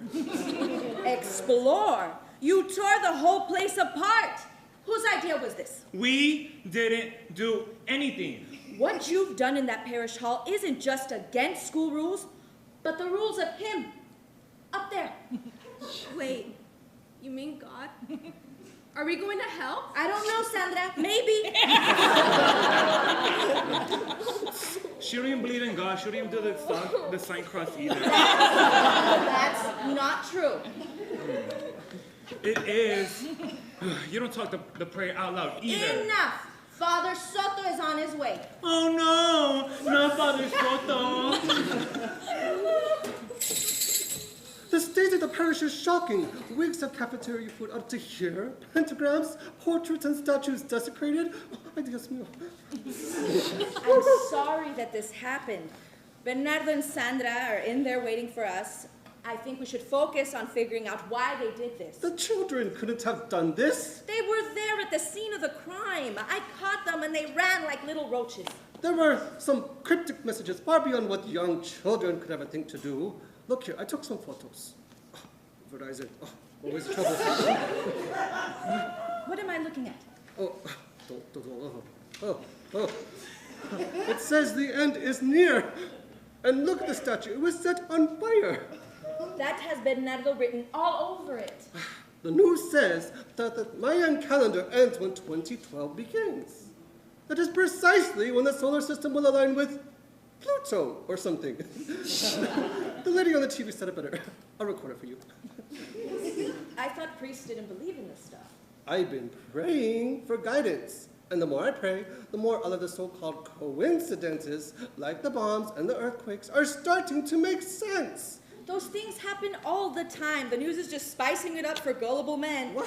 Come, let's put the camera away for a second and focus on the kids. Perhaps you are right, Miss Rivera. Perhaps you are right. Maybe I'm getting ahead of myself. Let's talk to the children. What's the verdict, huh? Bernardo, Sandra, where were you at? Wait, Father. Shouldn't we do it one by one, separately? This is more efficient. 2 birds, 1 stone. Now, at what time did you vandalize the parish hall, Bernardo? I didn't vandalize the parish hall! Sandra, when did you vandalize the parish hall? I didn't? Who could have done this? They called it Y2K. People remember it as a mark of fashion, but for me, it was the first and last time I let myself be fooled into believing a conspiracy like that. You need to check your sources. I wish you understood that people can get hurt with your lies. No one's going to get hurt. And look at these reporters just eating it all up. I hope you enjoy the fame at the expense of your town. I didn't ask the news people to come, okay? Father Soto did. And they're way nicer than you, by the way. Because they want a story. They want to get paid. At least these people believe me and make sure I'm okay. They don't judge me. They like me. Bernardo, they don't like you. They'll turn your back on you as soon as the story goes against you. That's not true. They bring me food, give me a place to stay. They're bribing you. And after all this ends, they'll be gone. Where will your lies take you then? Where will you go? The parish hall on that night. Where are we going? Come on. We're gonna find some ghosts. Ever heard La Monjita Muerta? Stop it, let's go back. Come on, I just wanna see if it's real or not. It's so dark in here. And it smells. Is it supposed to smell? Smell of blood and guts. Bernardo! I'm just messing with you. Damn, should I take a joke or what? Let's go back. All we have to do is put some cheese on some chips. Cheese, chips, that's it. If you want to do child labor for that stupid fundraiser, then go for it. I ain't working for tickets. So what? You want me to stay there by myself? That's embarrassing. We already pay them enough to go to this stupid school. What the hell are you laughing about? Come on. I know your family ain't paying. Yes, we do. You got that poor people scholarship. That's why you belong in the 4th grade with your stupid ass. Oh my god. It's not a bad thing. I'm just saying, they'll kick you out. Oh my god, I'm so scared. I get kicked out all the time. From school? From school, from my home. What? You homeless then or what? Hold up, wait, what is that? Okay, I was joking. No, look! What was it? It was an omen. What kind of omen? He is lying. She's an atheist. Father, he's playing you for a fool. Let him speak. I'm not no fool. It was Mary. This is not happening. We're staying right here. What the hell? I'm sorry, I panicked. Mary was there? For all things holy, what did she say? I don't know what she said. It's because she was talking the fast Spanish, so it was kind of hard to understand. But she said the end is coming and we need to be ready, and also that Miss Rivera needs to be a better teacher. Right. I suppose she also said I need to give you straight A's. Oh yeah, thanks for reminding me. I know it. What else? What did she look like? Oh, she had straight hair and it was pink. But mostly brown, right? Yeah, and she had that nice glitter dress and... And she had normal colored boots, shoes, and she had glasses. Wait, no. She did. Yeah. I need to call Archbishop Mahoney. Father Steve at St. Gertrude is going to be livid when he hears about this. Mary chose us. She chose us. Blessed be the Lord. Father Soto's office, a week later. So, have you seen us on the news? They said we're the first apparition in Los Angeles County. I've had enough of those reporters, Father. Lighten up. This is a blessing. It's a hoax. Children have the ability to see things we cannot. We need to have faith. But what are we showing the kids if we reward them for lying? Well, I appreciate your concern. It's simply not helping. The school is in danger. What? Ever since St. Gertrude got their new hotshot priest, everyone just flocked to Southgate without hesitation. Father, who really destroyed the parish hall? Look at the time. I think we have an interview set aside with Channel 34. Don't wait up. St. Rose of Lima Parish Hall, New Year's Eve, 2011. I can't help but feel responsible. I'm a teacher, but I also care. You don't care about me. You care about being right. I care about all my students. I'm a good person. A good person doesn't have to say they're a good person. 10. I tried my best with you, Bernardo. I believed and I tried to see you through this. 9. You didn't see me. You saw ugly. You saw stupid. 8. I wanted you to want better for yourself. I wanted you to sit and let the knowledge build you up, but you won't let it. 7. Every day, I sit in your class, and no matter how hard I try, I can't keep everything in my brain. 6. So everyone just starts writing and answering and turning shit in, and you're just sitting there saying bullshit, and everyone just writing bullshit and answering bullshit, and I'm just there. 5. So I just stopped caring, and nobody noticed. It didn't make a difference. 4. So I say, the world's ending, and suddenly there's a place to stay, food to eat, and people listen. They listen. 3. The ground is shaking. Why is the ground shaking? 2. Are you listening? 1. End of play.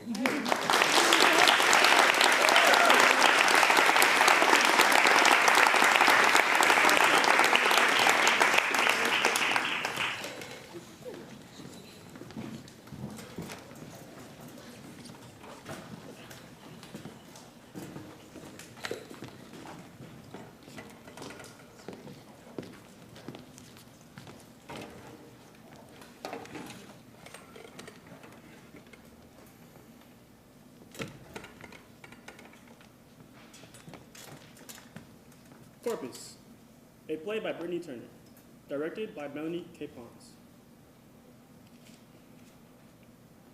Lights up.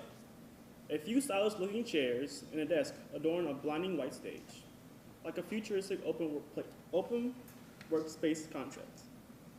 It's after hours. Janelle Monáe's Queen begins to play on a Bluetooth speaker. Tina jumps up from her chair and starts dancing to the music. Oh, this is my shit. Dun, dun, dun, dun, dun. Madison enters, looks up at Tina dancing, then smacks her playfully behind. The music fades out. Don't let them see you up in here acting like this. Like what? You know. No, I don't. There's only 2 of us. They're gonna be confused and think I was up here throwing ass around on lunch break. No, they keep confusing us anyway. I keep telling you, we can use that to our advantage. We can swap days off. Remember? Sister, sister. I'm Tamara, of course, cause she can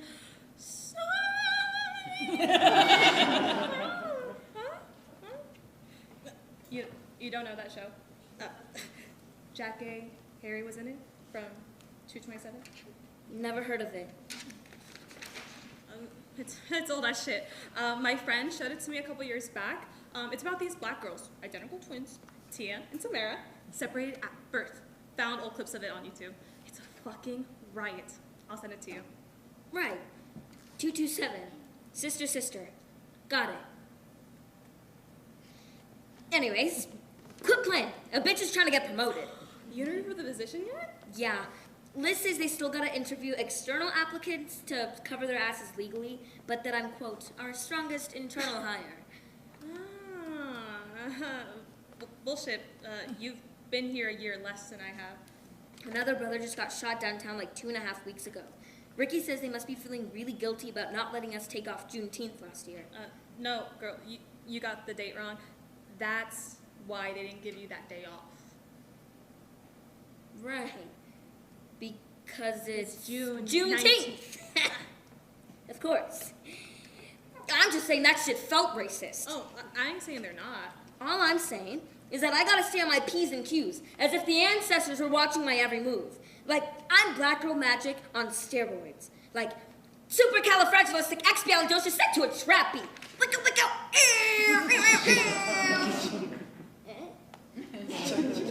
You having a seizure or something? Isn't that like what? I mean, that's like a thing, right? It's not on Twitter. Black girl magic. I guess, but they're humans like anyone else, not fucking magical unicorns destined to save the world from itself. Absolutely. We're humans, not fucking magical unicorns destined to save the world from itself. You're so weird. But fuck it, we lie. Chris, 30s, bespectacled and nervy, enters. He's shaking in rage, clutching his phone. Y'all see this? He holds up his phone. On the screen is a job posting from LinkedIn. The fuck? They posted your job? 10 years. My first job out of college.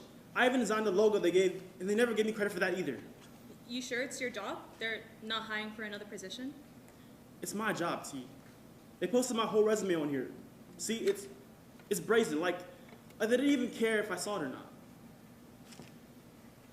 The hell am I gonna do now? I spent 10 years writing articles for a video site. How did I not see this coming? I'm sorry, Chris. That sucks. Sure does. We're completely here for you. Whatever you need. Chris, why don't you take the afternoon off? I'll let the brass know you had a kid emergency or something. Chris exits. Madison just stares into space. That's pretty goddamn low. Why do you say that? You knew it was Chris's job they were poaching you for, didn't you? They only told me during the interview. It caught me off guard. He's got a whole kid, a wife, a mortgage. You could have given him a heads up at least. Chris doesn't have my skill set. What are you talking about? He doesn't understand African American culture the way I do. What? Did you just say African American culture?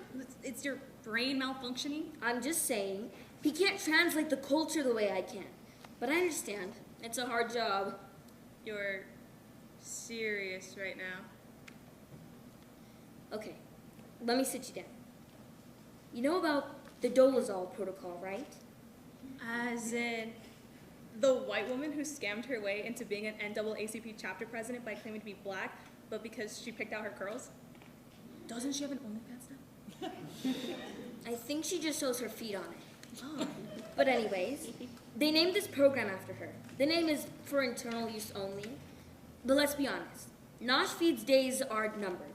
Websites barely generate any ad revenue anymore. Online journalism has been dead. We essentially work at a meme factory, right? I'm head copywriter, you're creative lead. We've both got a pedigree and experience. And for the past year, they've essentially had us ripping off Reddit posts, Black Twitter, and TikTok dances to draw in eyeballs to our content. Then, the George Floyd murder happened. And they started getting shit for having no BIPOC employees. So they hire some. They even get a girl to run diversity, equity, and inclusion initiatives at the company to look good to shareholders. But then she quits, along with most other employees of color, because, turns out, this company is super racist, misogynistic, and homophobic. Sure, but no shade. Some of us got bills to pay. Of course. But point of fact is, a little while ago, the company launched the Dolezal protocol. They wanted to produce black cultural content because it sells. But the liability of actually dealing with black employees to produce said content is just too high. So what you're saying that... So the top brass decided to have its few remaining POC employees train AI that can create videos, tweets, dances, whatever they needed to feed the machine. Oh, wait, they're hacking into the brains of these employees so they can steal their ideas for profit? Essentially, if they harness enough data, they won't even need black people anymore. Not their physical bodies anyways. No, you're fucking with me, right? I don't actually think it's such a bad idea. And it's why they wanted me to replace Chris. They need what's called a corpus of human inputs. And Chris's references are just too dated. He made a Hollywood shuffle joke the other day and no one understood it. What? That's a classic. Robert Townsend doing black acting school? That was legendary. Noted. What do you mean, noted? Just keep it up here for future reference, that's all. Hey, so we've never really hung out outside of work, have we? Oh, I'm just always traveling, you know. Right. And where did you go to school again? Howard. Spellman. Which is it? Howard or Spellman? Does it matter? No, I guess you're just something else. Something else? It's a turn of phrase. You know, like you're out of this world, singular. Turn of phrase. Out of this world. Singular. Are you all right? Freaking me out. Look, I wasn't supposed to tell you this, but I like you, so I'm gonna do it. Don't be mad. Okay. As creative lead, you've been training me on black cultural expression, slang, and pop culture for the past year. I have? That doesn't make sense. Actually, it does. You closely manage Shayna and Keely, the few black employees we have left. I don't get to interact with them much, so I've been taking my cues from you. So I'm... Bringing me the body, so to speak. I am the artificial intelligence prototype for the Dolezal initiative. Huh. I just thought you grew up in the suburbs. No. I've seen how stressed out you've been lately. You tried to get that girl hired. What was her name? Keisha? Right. And you tried to bring in sponsors and advertisers for black and brown audiences. You tried to get that company to acknowledge Juneteenth, and you tried to get them to do a diversity workshop. You tried I know all of this. I'm just saying, I've watched you struggle with trying to be this perfect, magical unicorn of employee, and be an advocate, and be the unpaid racism detector. Right. And aren't you tired? All of this for no acknowledgement, no promotion, no pay raise? I didn't do it for that. But it's still work. So, what's the issue with training AI to do it for you? Wouldn't that be easier? I guess it would. It's so much easier offloading pop culture ephemera into what amounts to be a server instead of having to do it to entertain your white colleagues at lunch. Yeah. Tina slumps down in her seat. She looks at Madison. How did they get you to look so real? Last summer, one of your employees wore braids for like 12 weeks. It gave me enough time to render them on my own. Wow. Freaky. But all this time, I thought you were kind of, well, like, to be frank, like, still cool, but off in a Hillary Banks from Fresh Prince kind of way. You know, I'm getting kind of sleepy all of a sudden. It's been a long day. Don't fight it. I don't want to go to sleep. I understand. Just know it's for the best. Tina gingerly lays her head on Madison's shoulder. It's unclear if she's dying or falling asleep. In the end, this is all for the company's own good. We're making a searchable, disaggregated database of blackness. Blackness without an index, without a body to hurt, discard, shoot, or kill. How lovely is that? Just uploading your brain to the cloud. Noshfeed gets what they want. Cultural cachet, an unbeatable algorithm for political correctness, and an endless supply of black commodities. And humanity gets what they want. Peace, quiet, community. Doesn't that sound amazing? Tina is no longer moving. For a few seconds, her face is plaintive. As lights fade to black, Madison's eyes glow neon yellow. We hear the first few chords of Janelle Monáe's Cold War. End of play.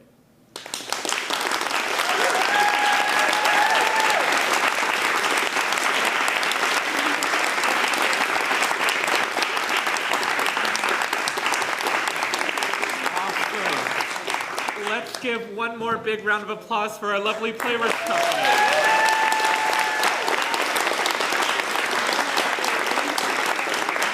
Thank you all so much for joining us this evening. I would just like to remind you that we will have a talk back beginning momentarily with our lovely guest, Erin Henney, and the playwrights of tonight's shows. You are all more than welcome to stay. You do not have to, but we would love to have you all stay and join us for the talkbacks. Thank you so much. Have a lovely evening. Take care.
that suggests that this is part of a long process. You know, our writers are going to be hopefully writers for the rest of your lives. And so some of the questions hopefully will remain with you, compelling you maybe to think about different things. And for us in the audience, an opportunity after we've engaged so deeply with these works to ask ourselves questions, larger questions about drama and about writing in general and about storytelling. So it's a great pleasure to introduce Aaron Henny to you. Aaron has been a collaborative partner for 10 years with us here, and we're fortunate to have him because he's a writer himself, he's an artistic director, he's been a dramaturg, he's been on literary management in various companies throughout the country. I'll just name a few: Son of Semele Ensemble, Theater D-Book, which he's the artistic director of, Theater at the Boston Court in LA, Magic Theater up in San Francisco, and many, many more. So please join me in welcoming Aaron Henny. Thank you. Hi, everyone. Good to see you.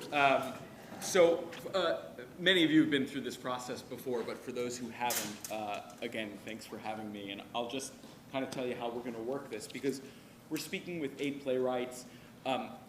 Rather than it being a kind of group talk back, it's really a discussion between me and the playwright, where I'll ask a question or two and I'll offer some brief feedback. And as Erith said, it's an opportunity for considering the life of a play beyond this moment and the life of how a writer continues to grow their work. So this is meant to be a step along the journey. So you'll hear some notes, constructive notes, and so forth. And if you do have thoughts to share with the playwright, you may have an opportunity to find them afterwards. And my key is always say, are you open to feedback? Because, it may not be the moment, but if they're open, by all means. So I would just encourage that. So we're just going to dive right in. I'll probably spend 5-6 minutes with each person, and we'll go from there. So I would love for, I'm gonna say the whole title.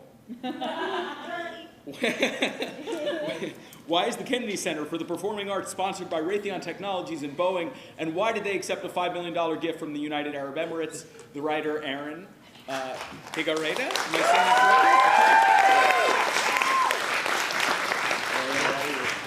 correctly? Nice to see you. Thank you for saying that title. Absolutely, my pleasure, my pleasure. So I always like to start, you've heard me in this process before.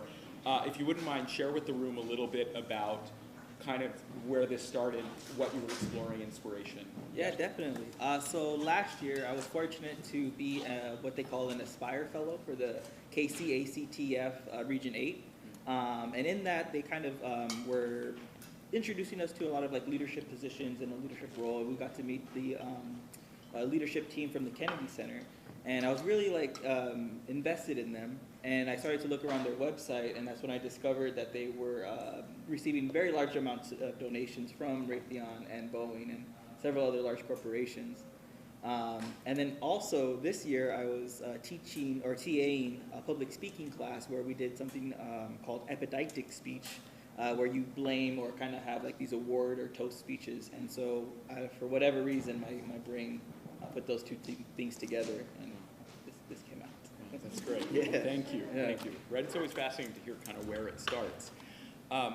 Great. So I'm curious. I want to ask you before I kind of give thoughts. Sure. Obviously we all received what we did, and I'm always curious from the writer. Kind of, did you have a what you wanted to land, what you were sort of hoping was received?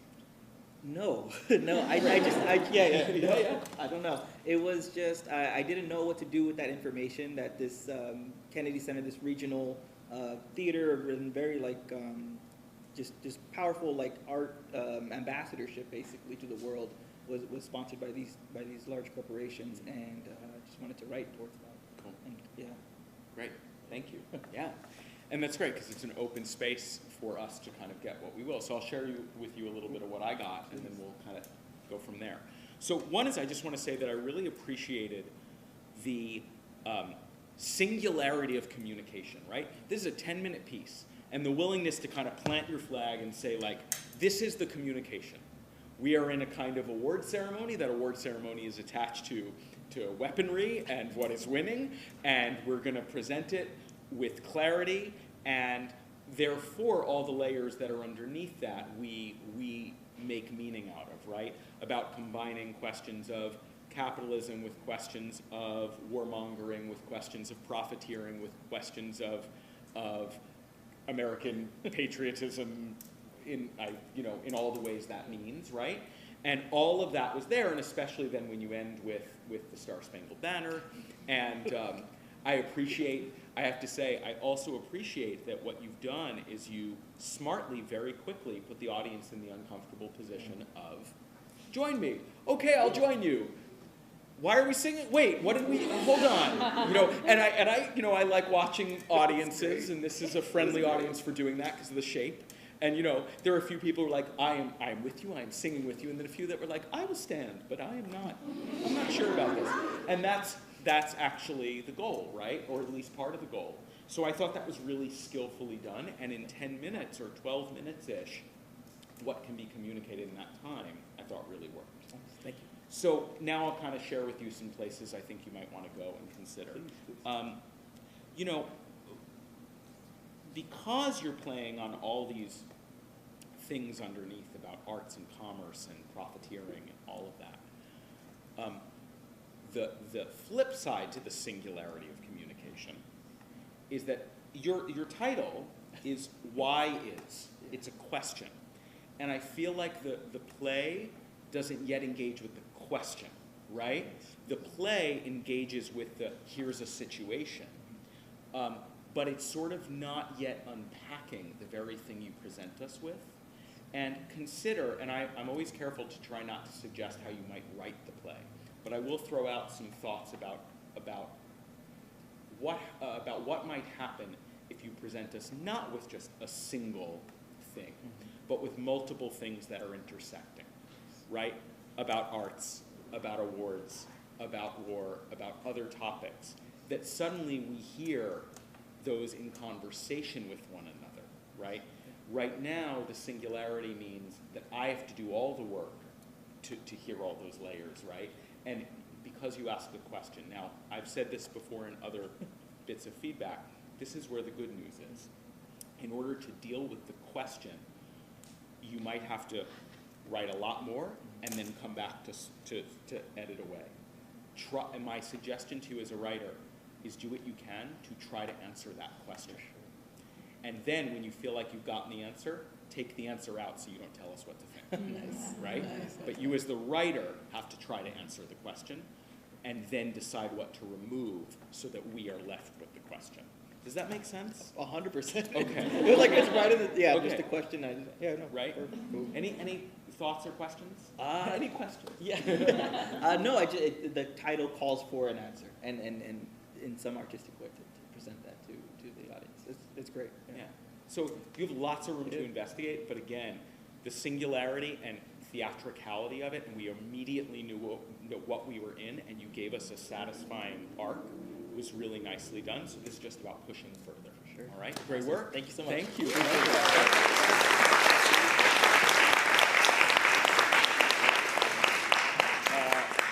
ADELINE, Allison Mooney. How are you? Good, nice to meet you. So again, I'll start with the question. Tell us a little bit about where this started, what you were exploring. It started in a hot tub in West Oakland. I was staying at my friend's house, and I was kind of having a private moment, and then a gentleman across the way came out, and it just started me thinking about just gentrification and just what it is to be in a city that isn't my city, but I love the city, and I used to live in Oakland, and I left because I didn't want to stay, because I didn't feel like I wanted to plant a flag there. But I just find West Oakland such a fascinating place, and so I started thinking about just what it is to have a diversity not only of races and of sexual orientations and all the things that happen with gentrification, but also values, and how different values come in with gentrification, but we don't really talk about that. We talk about the obvious stuff. We don't talk about the differences of how we construct our families, live our lives, decide how to be people. Yeah. And so I wanted to play with that a little bit. Yeah. Okay, thank you. Nice to hear about those sort of like complications and intersections. I do want to say, so I don't forget, because I always like to say this to the first play as well as to this one, also just congrats to the director and the team on all the plays, but these first two, since we're talking about them, because the way we're able to have this conversation is because you did the job of helping us hear them. So thank you. So great, thank you.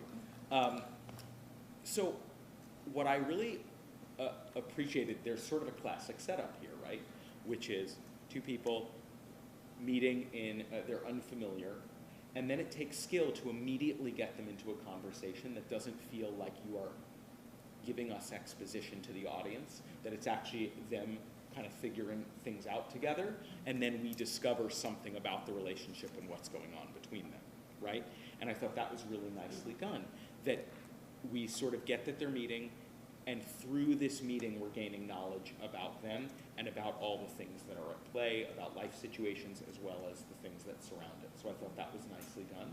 I also thought this sense of, you know, in a time of uncertainty and challenge, of opting to leave us in a place of coming together, of people saying, all right, I will be there for you, and you were dealing with the structural and economic realities of how people are going to get places, where they're welcome, where they're not, about what's going on in our world, about where you can be, where you can get services, where you can't, right? I thought that was all very present and done in, again, 10, 12 minutes, so nicely done. Yeah. So a couple just thoughts about things to consider. One is, I would encourage, and this is again, these are notes also for all the writers in the room, don't get out when it gets hot. And what I mean by that, one of my first playwriting instructors said this to me. He said, our tendency is, just when it starts to get really hot, we find a way to go elsewhere, but actually plays live in the willingness to spiral down to the very core. And then in an edit, you might find. The moment for me where I thought that was when they start to get into conflict, and then I think she says, basically, hey, why don't you join me in here? And I remember in that moment, I was like, oh, if you let this play out a few more sentences, they're gonna go another layer. And so just be aware of don't get out when it gets hot. Don't make it easy for the characters, make it hard for them. Right? So hard. Okay? Make it hard for them, where it gets so uncomfortable that the hey, why don't you join me is because they're like, I have nowhere else. Why don't you join me in here? I'm naked. It's fine. You know, like, but don't do it before they're so uncomfortable that there's no other choice. Right? And then I'm curious. Talk to me about, and forgive me, I'm trying to remember character names. Travis and Adeline. There we go. Thank you. Yeah, I figured you know both of them. Travis, what's Travis's opinion on this situation? Do you think? I'm asking what you think Travis is. Sure. I think that Travis, I mean, we actually had a lot of lovely conversations about Travis's backstory, and I think the fact that he's a dad, I think that, like, I wanted to make this a very personal issue and how people's opinions change when they are confronted with the personal aspects of things. We can talk about things very politically, but like, he got his girlfriend pregnant in high school, and they kept the baby, and that baby became like the most important person in his life. So I think in his mind, whether it's like he's an anti-abortion person, or he just wants to try and show this woman like that this was the best thing that ever happened to him, and it could be the best thing that ever happened to her too. I wanted to play with that difficulty. So there was conversation about like him being like super dad. Like as soon as his girlfriend got knocked up, it was like, I'm going to the doctors and I'm going to learn all the things and I'm going to do the thing. I'm going to be the best. Or it was maybe they wanted to get an abortion, but somebody talked them out of it. And I think for me, his read on the situation is that he just wants to give this woman a sense of the bliss that he has had as a parent. And he sees her closing that door. And he wants to try and hopefully maybe keep that door open for her. Gotcha. So hearing that, I have a thought, and this again is sort of also just, for everybody in short form versus long form. I think right now, so much of that is sort of subtextual, that is hard in a 10 or 12 minute play. Because you're trying to give us a kind of arc with him, but because I'm not sure where he stands, that arc is underdeveloped because I'm working so hard to kind of go, what is his opinion? I can tease it out based on the facts of what's been shared, but in a short play, I don't have the time to tease it out. I actually need a pretty direct communication so that at the end I have a more satisfying. You do a 30-minute play or a 40-minute play, I'm putting together all the pieces of the information. But in a 10-minute play, it actually needs to be a more direct communication for me to receive it, right? So I'll leave with one last question, which is, and I often ask this, and sometimes writers are like, I hate that question, I think it's both their plays, and that's fine, you can tell me that. Whose play is it? Oh, I think it's Adeline's. Okay, right, hence the name. So of the play. It's interesting. I would encourage you, so what's Adeline's arc, do you think? I think Adeline is conflicted. She lies so much. Yeah. I think that she gets to a point where she's not afraid of hiding who she is and what she's about. I think where she comes from has been about lying to herself, maybe to everybody in her life, maybe to the baby daddy, who knows. But I think she comes to a place where she doesn't feel like she has anything to lose with this guy. So she owns her choices. And I think that's kind of addresses the thing that Travis says to her, you gotta own it, so she owns it. She doesn't own it in the way he wanted her to. Right. But I don't think that is about, it's not about him at that point. Right. So in that version, he's a sort of spark or vessel for her transformation.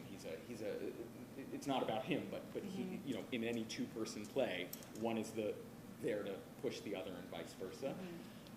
I would just continue to look more closely at how the arc you described for him, where the intersection is with her arc, and how they can push each other more, which again means we might need a more clear communication at the top to see how that pushes, where does she push back on him? Because part of owning who you are is also being willing to say, hey, some of the things you've expressed, I'm an example of, and she already does a little of that, but like, allow them both to be written in greater extremes right now, and then you can pull back and make it more subtle. Right now it's subtle, and they kind of go into the extremes. I would flip that equation. Does that make sense? Yeah, so I mean, just to ask the question, so you feel like it would be stronger if he was just like definitively like anti-abortion, that would be an easier place to create that tension from, so that he can come to a place of resolution in some way. Yeah, and so that it gives her something, if she's the protagonist, her something to push more directly against. And yet, because he's maybe a warm person, there's also therefore an opening, right? So I think that's satisfying. And again, this is in the 10-minute version, right? If we're talking about a longer play, you have a lot longer lead to play in the subtleties. But in the 10-minute, see what that does. It's not an answer, but it might open it to new development. Yeah? Yeah. Great. Good. Thank you. Thank Good you. work.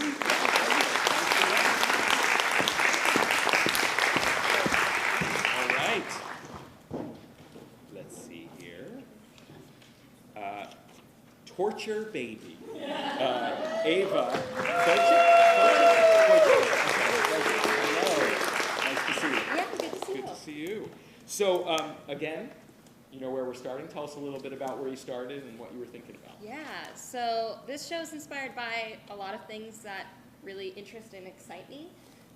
One is I read a really phenomenal book recently called YN by Esther Yee, and it's a really bizarre, existential, absurd take on fan fiction and fan culture. And this book is focused mostly on particularly like K-pop groups and K-pop fans. But I also drew for this piece on my own experience as a former teenage girl and my own delusions of the celebrities and musicians that I was interested in at the time. Yeah. Cool. Thank you. I'm curious. I want to ask follow-up to help kind of where we're going. Where do you think this character is in her journey? I mean, the protagonist, like, in terms of her, where she is in the trajectory of this obsession, this fandom? Yeah, really good question. So I think she hasn't known about Ira the musician very long. I think she's kind of just at the beginning of discovering him and falling really hard in that like romance of like finding a new person that you're excited about. And as far as her like why now, having the baby really initiated her interest in him because she's trying to find a way to disconnect from her reality. Okay, thanks. Yeah. That's great. So a couple things. One is, I think that, there was very quickly theatricality that allowed us to have this sort of dark comedy that we could appreciate, right? We get the immediate setup with the baby, and then we get this fan letter that, right, that she's obsessing over, and the response obviously coming from the management, which was nicely delivered. And again, congrats to the whole team for helping us hear the play, and to the director. And so I thought that worked really well in that you immediately are telling us the vocabulary you're working in. It gives us fun. Instead of just this insular portrait of this person, it expands the world out pretty quickly. That I thought was satisfying.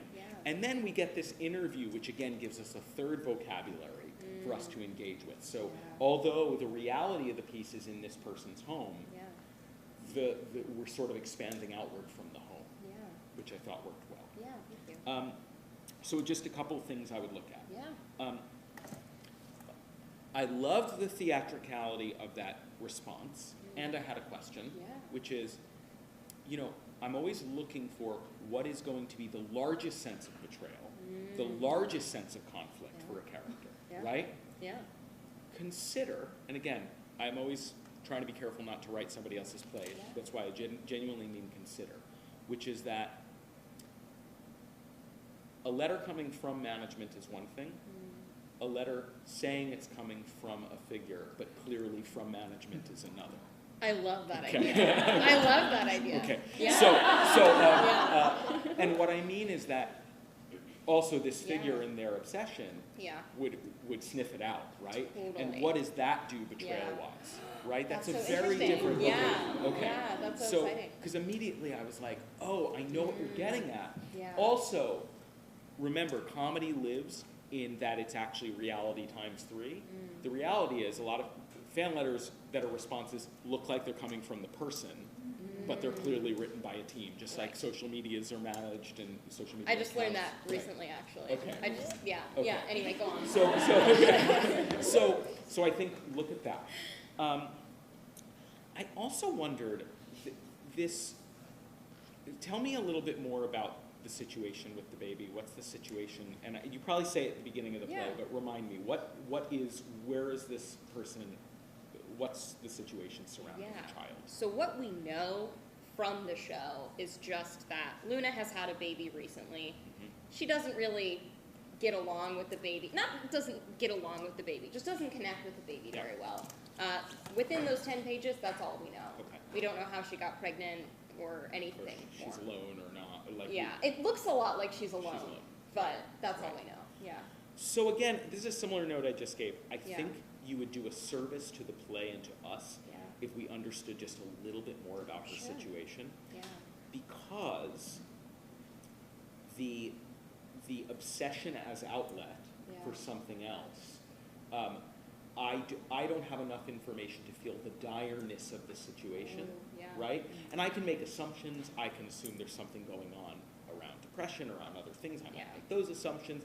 But if I have a little more information, I will understand this more as a blatant escape. Yeah, totally. Right? Yeah. And so I think you want to look at that. Yeah. And then my other question is this ending moment, or near the end, with what's going on. Talk to me about what you think is going on with that repetition and that sort of climactic moment. Yeah, so I think one thing I'm interested in exploring with this piece is vulnerability, and kind of pivoting Luna and Ira against each other, because Luna is this absurdly open person, and she has almost nobody to talk to about it, so she's saying all of these things about, like, her baby and her interest in sex or lack of interest in sex.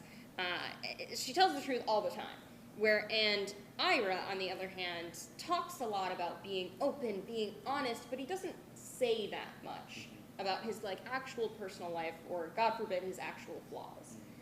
And so this ending moment is showcasing that what Ira needs from his fans is for them to exploit their own vulnerabilities. He doesn't want to be showing his own. And yeah, that's about it. So if part of the contrast you're drawing is this obsession, but coming from a genuine and vulnerable place. And Yeah. meanwhile, the person on the other side is like, give me your vulnerability, but Yeah. sort of. Right. Then again, push further. What happens if what he's sharing is a flood of language that's saying nothing but saying, give me your vulnerability, but I'm not actually saying anything, and it's a flood, and it's a flood, and it's compared with her flood, which is genuine. If that's what you're going for, then push further into it so that we can hear that, right? Because also this kind of dark comedy, again, lives in extremity. So I give this note a lot because I encourage writers, like, write all the way to the extremes, and then you can shrink back. It's much harder to grow into it than it is to bring something in. So what you just described, if I were to do another pass on this, I would say go like 3 times further with his sort of flood of words that don't really mean anything other than I'm feeding off you, right? Yeah. And see what that does. Oh, yeah, that's awesome. I love that. Cool. Yeah. The other thing that might just help in this trajectory is think about if you talked about this being maybe relatively early in her journey. Yeah. You might want to imagine where this is headed, because it may help you to determine what else needs to be revealed for her. If you kind of know, is this the beginning of something greater? Yeah. Greater, loosely termed. Yeah. Does that make sense? Yeah, Okay. definitely. Any questions? Who's your celebrity crush? It's a good question. Yeah. I will say my wife. Oh, good answer. She's All right, mine too. so- Yeah, good to meet you. Nice Thank to you. meet you too. Thank you. I haven't thought about that. I'm like, huh. If I say 1 or 2 names, I reveal my age, so I'm not. Okay, so all right, here we go. Oh my God, did you lose weight, Carly Thomas?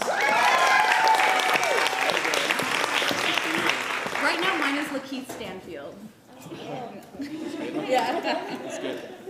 So Carly, tell us a little bit about kind of where this started for you, or inspiration, or what you were exploring. Yeah, I like to think that this project is kind of the crashing of 2 revolutions in my life, one personal, one artistic. My personal revolution is thanks to therapy. I've been very thoughtful about the ways that I have potentially been complicit in causing harm to individuals in my life, about comments I make about my own body, bodies in general, just the idea of body.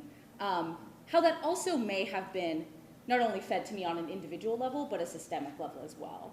What are the sort of fat-phobic, political, social, economic infrastructures have I absorbed and just consumed as truth? And I've been working really hard to detangle those for myself. The artistic revolution came from taking acting for writers last spring with Kimberly Guerrero. If you haven't taken it, take it. She said something that really kind of transformed my artistry, I think, which is, if you are unwilling to put an actor through some sort of trauma, emotional, physical, mental, whatever, if it's not direly essential to the play, don't put the actor through that.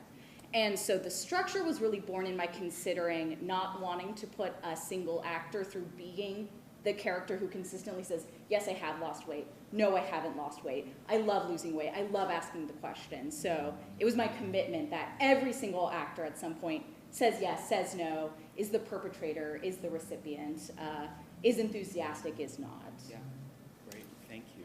Thank you. And again, nice job and congrats to the team, because again, the communication was so clear, so we can have this discussion. So thank you. Good to hear on both fronts to kind of understand what you were exploring and responding to. So one is, I really appreciated, and I gave a similar note earlier, just the clarity of the communication. Like, what is it to have this repeated refrain, or refrains, because there are variations, call and response, and all the ways we receive that, what we're hearing, what we're not hearing, what we're congratulating, what we're processing, what we're not.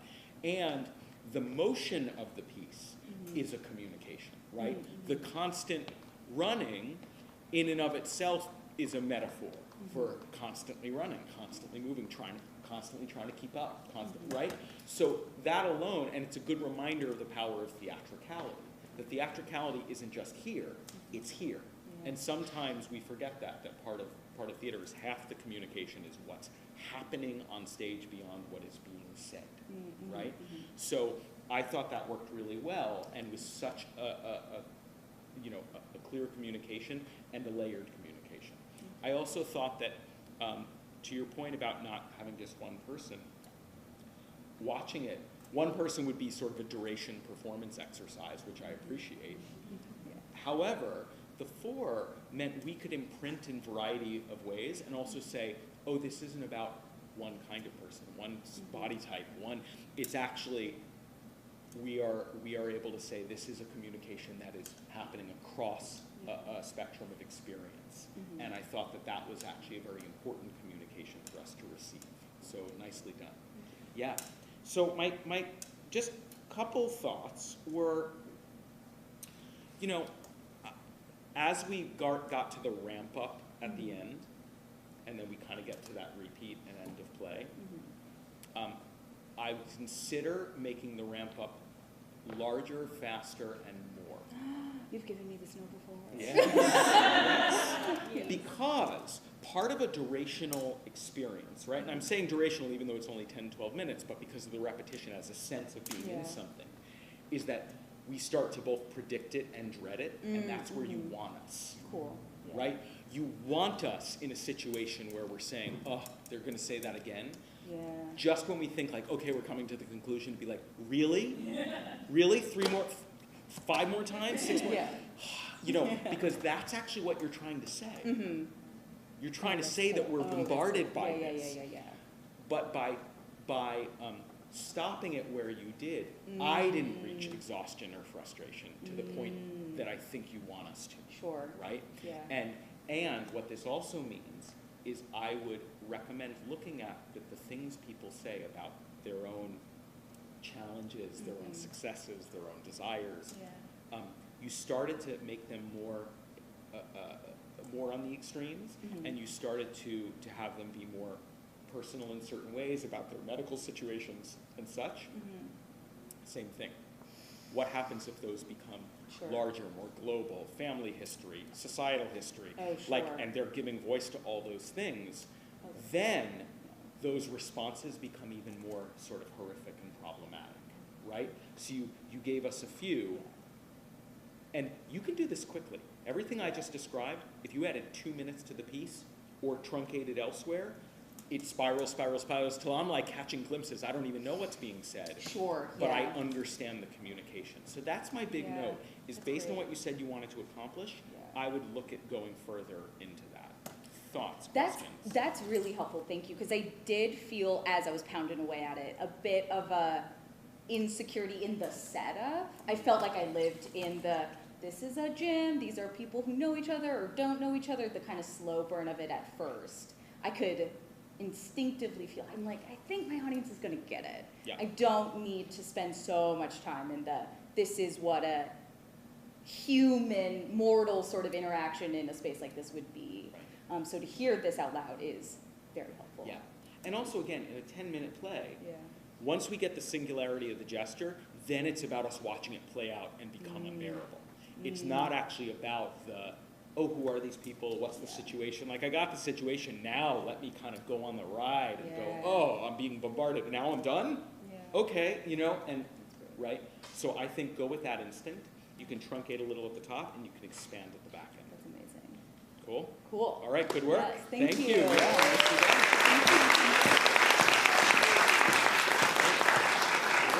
We will keep riding. Large animal vet, Lily Hart. Hey, Lily. Good to see you again. How you doing? Good. So this is where we're starting. Tell us a little bit about where this began and what you were considering. Okay, I do swear this is true. It also started in a hot tub. I was at my sister's bachelorette party. It does relate. My sister is a large animal vet, and so when she gathers 10 of her closest, dearest people, it's her classmates and her coworkers, and so we're all sitting around, and it felt like every single person in that room was a veterinarian. And so all I heard as we're having this wonderful time is shop talk. And they're having this really cool discussions, and I am the little sister, so I'm obsessed with everything that they are doing and saying. And they're having these discussions, like, in a hot tub with champagne about, like, the new Colorado bills that's gonna change, like, the policy of this one drug, and all that's gonna make, like, one more paperwork, like, a little bit more hassle, but no, it's fine, because it's actually not that big of a deal, and they're having this debate that seems so normal and natural, and you wouldn't ever hear it. So then I wanted to have that conversation again. Cool. Thanks for the context. I have one follow-up question, which is, again, we received what we did, and I always sometimes like to understand kind of like, what were you kind of hoping was received, or what were you wanting to leave us with? Yeah, working on this, I always have the problem of, I find this really interesting and I want to tell people about it, and then I'm like, I also would like you to care. And so the thing I wanted to get across was this sense of people haven't changed, the situations around them have changed, and how strange it is to keep running into someone and to feel like I'm still doing the exact same thing, but everyone is treating me differently. And just to have that kind of conversation around normalcy, and also to kind of just really think about who's an expert in what they're going through. Okay, thanks. So here's what I appreciated. One is as you were just sharing about the sort of shop talk, you know, I'm picturing like the large animal vet shop talk in the jacuzzi. That's exactly where I want to be in a hot tub. It's kind of, you know, you learn a lot about eyeballs. Oh, wow. But I appreciated the sort of matter-of-factness that the one figure, forgive me. It's called driver and passenger. Oh, okay. The vet and not the vet. Right, the vet. Has a kind of matter-of-factness that I think is important as we're talking about life and death issues and people who deal with them on a daily level. That what we struggle with, which the other character, the passenger, is struggling with, is just part of the everyday bit of existence, right? And I thought that you kind of putting it at a base level of a conflict between them, right? You broke into my truck, what are you wanting, right? Which also had some questions about place in society, what people are trying to get, who gets what, because you dealt with the realities of short supply and what's going to hospitals and what's going to vet hospitals. So I thought that there were a lot of layers going on inside of not just the communication about the vet, but in terms of the society that surrounds it, about how people get their needs met, about who's considered important and who's not, about the realities of things like, yeah, we might have to shoot the horse because we've got to stop suffering, and that's the reality, but also how we feel about that. I think there was a discussion there about life and death that is important. So I thought all of that complication in a 10 or 15 minute work is important. And it's good to kind of feel those layers playing out. So nicely done. So I think that where my notes to look at are, one is the what do they want from each other, right? Kind of classic drama question, which is I was struggling a little bit with understanding what they wanted from each other, right? The thing that gives the scene drive. Like, I appreciated all the societal and interpersonal complications. What were they trying to get, right? So let me ask you, what were they trying to get from each other? Yeah, I think the passenger wants to be, like, let back in the truck, like, drive me home. I need a ride. I'm on the side of a road. I don't think I have someone I can call who will come and pick me up. Please just cut me a break, give me a ride. And I think the vet is avoiding a lot of things and just waiting to see what happens. Is sort of not wanting to accept responsibility for either escalating this to the point of getting police involved, or escalating it to the point of embarrassing them in the community, or making this public in some way, but also doesn't want to accept responsibility for whatever happens if you let them back in the truck. So, but waiting is a really complicated thing to make someone on a stage want. Right, yes. And so I think there's a couple of the ways you can help it, because you're sensing that's a complicated thing, right? So again, for writers, I mean, there's a whole play about waiting. You know, it's a famous one. One of the things that you can look at is a trick I often give writers is like when you break down the scene you're writing, try and look at how every line is either a tactic to try to get back in that truck. We're going to deal with that side of things first, or a tactic to distract the person, right? And then look at how the person who is waiting is either a tactic to say, I'm going to keep you here waiting this out without taking responsibility, and I'm talking about this to do that, or is them getting distracted from that and having to come back to their purpose, right? Right now, some of the dialogue kind of floats in neither place. When you go through the scene, you can literally track what are they doing here and why, and if you can't make sense of it in one of those forms, then either cut it or rewrite it so that it becomes motivated. Yeah? Does that make sense? Yes. Okay, okay.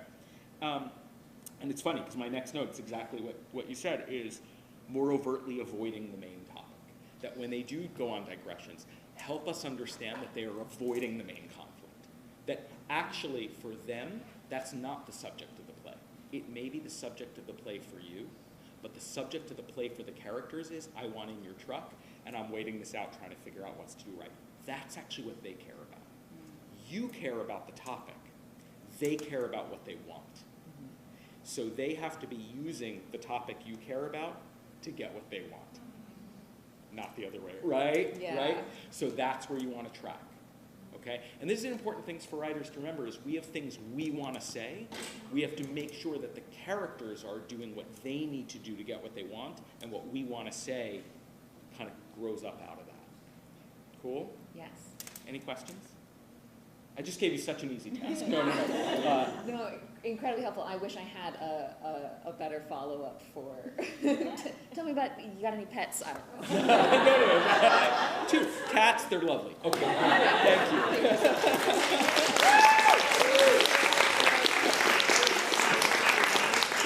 Great, thank you. Oh, I've revealed so much tonight. All right, Nurture by Melizza.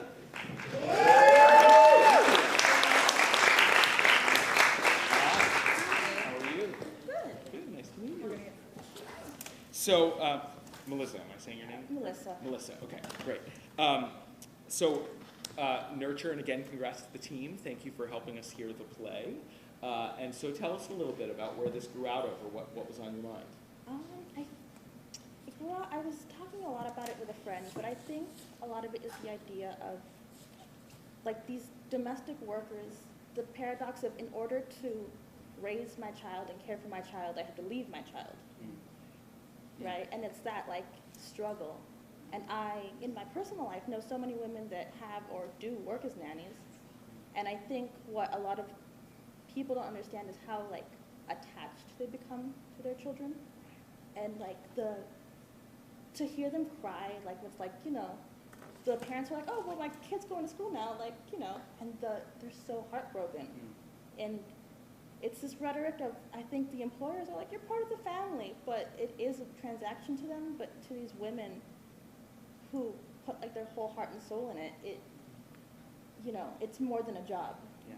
So I think that paradox of her falling in love with this child that's not hers and wanting to do that for her child, but she can't do both. Right. Thank you.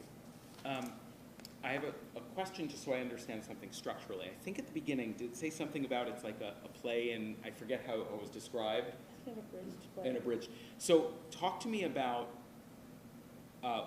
where you think this lives structurally. It'll help guide some of my feedback. In terms of, do you think it's a 15, 20-minute play? Do you think it's a part of a larger work? Where are you at? So I have 46 pages of it, Okay. which I think to the detriment of this 10-minute thing where I was like, no, you need the whole story. And I really pushed the limits. Like, I had the longest transition of actors where, you know, to get on stage. And I definitely, I was like to the limit of what they would let me do. Understood. Thank you. Yes, there was a full stage. They took up the width. It was very nice. So So a couple things. One is I just want to say that, you know, what I appreciated was the sort of idea of dealing with the scope of a life, right? Of where we start and where it goes, who gets attention, who doesn't, what the compromises are one has to make because of their position. I thought that was all very clear. I thought, look, anytime you have a kind of court structure, that also gives you a lot of room for drama and clear communication. It's also a good structure for letting people say what they need to say, because we are accustomed to hearing witnesses or somebody speak. I also thought you riding this line between real court, fantasy court, you're actually accused, and that shift it makes from real to a kind of internalized version, I thought was really interesting. So, and you were attempting a lot, and what I mean is I don't just mean in terms of scope, but I also mean in terms of the reality of your central figure, and then the children and the different paths they go on and the intersecting paths, and the fact that, you know, in 15, 20 minutes I was able to kind of hear all of that. And not only did the play speak to what you said you wanted to speak to, but there were a lot of other layers of things going on around position in society, around who gets what opportunities, and again, what compromises they need to make. So that everything you said you wanted to do, plus more, was present. So nicely done. Thank you. Sure. So I have a couple things to consider. One is right now, I want to talk about using the language of theater versus the language of film or other things. Right now, the piece, at least from what I could receive from the reading, I think there might be ways to allow yourself to use the language of theater more. And what I mean is some of the descriptions, for example, in the stage directions, are things that we associate more with film communication, are kind of close-up, right? Oh, they're using the same color of crayon. Or we're hearing we're now in this year, or we're now in this year, and we're bouncing. One of the things, and I don't know exactly what's on the page, I'm only going off of what I heard, but you want to consider instead saying things like, you know, a light shift. And then suddenly we understand the characters in a different moment. And we as the audience, because of how they move and what they say, we understand we're in a different moment. So one is make sure as you're looking at your work that you're thinking in terms of the things that can happen in a contained space. Or if you want to say it's a certain year, then you need to write in not a stage direction that it's 2002 or 2010, but that literally a character speaks up. Here we are in 2002. Like, it needs to come from within the play, not from outside of it, because we have no other markers other than what's on stage, right? So that's something to think about. Two, I thought that, you know, when you got to the trial, and it turned to your main figure, I will tell you, and I'm trying not to be prescriptive, but often, you know, theater exists in the explosion of a single moment or a single something, and I suddenly went, oh, there's the play. Oh, we're in a trial, and all the moments of history and time and what happened are growing out of what happens in this trial. Because as a theater practitioner, I'm thinking of the way in which often we're in a single setting that then reality expands out of. Right now, the sort of bouncing in chronology, it doesn't have a container around it, and you might want to look at what that container is, because it will help. It will also help when you get to that end, that monologue not about her experience. If we've watched the person go through a trial experience, they've literally been through something. They've been through a trial. You don't have to use my suggestion about how to do it, but look at how do you contain it in a single moment. The only other note I would say is I so appreciate the ambition, and you said like stretching. I do think right now it's like a fast run to where that main character ends up, that a length of this play can't quite hold yet, right? That we needed to explode more and more time for that ending to be earned. So I viewed it as like, oh, I see how this is an outline for something larger. But when you said abridged, I totally got it. Because I was like, oh, we didn't quite earn that arc yet, so you want to look at that. So again, just to recap, look at the language of theater, look at maybe containing the reality of the piece, and also look at what you can, if you do want to do a 10, 15, 20-minute play, think about how large the journey can be in that time. And right now the journey is just expanding out of what can be contained. So the good news is you have 46 pages, right? So you've got does that all make sense? Yes, definitely. Okay. Any questions? Yeah, so the out loud years was for staging tonight because I was like, when I heard it out loud in my actors, I was like, oh no, someone who's not reading my script is gonna be like, where are we? What's happening? Yeah. And we're just floating in space. Okay. But definitely, yes. And the note about theatrical language. I feel like one of my favorite things about writing plays is sometimes you're like, wow, this is someone's problem and it's not mine. But definitely, no, I agree. And I do worry about these like up close moments that need to be bigger. Yeah. And can I make a suggestion? Let's take I'm going to give this as an example. And again, this is not to be prescriptive. This is to give everyone an example of what I mean about theatrical language. Let's talk about that crayon moment, right? And the butterfly moment. And believe me, I've written plays where the final stage direction is, and the whole world collapses around them. Like, it's okay. So, and now I direct my own work, so it's a problem for me. But something to consider is, so instead of saying, they look down at the drawing and he's done the same thing, if you write actually something more poetic and less literal, it allows the director. So you can say, and then there is a drawing of the same color as the butterfly we saw from the light.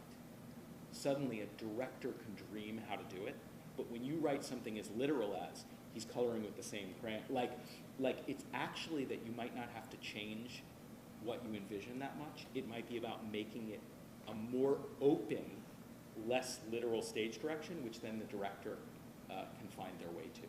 Does that? That makes perfect sense. Okay, cool. It's sort of counterintuitive, because we think we should be more literal. It's actually often about being less literal to give the poetry to the director, whoever that person is. So, great work. Thank you. Thank you. Nicely done. All right. Saint Bernardo. Woo!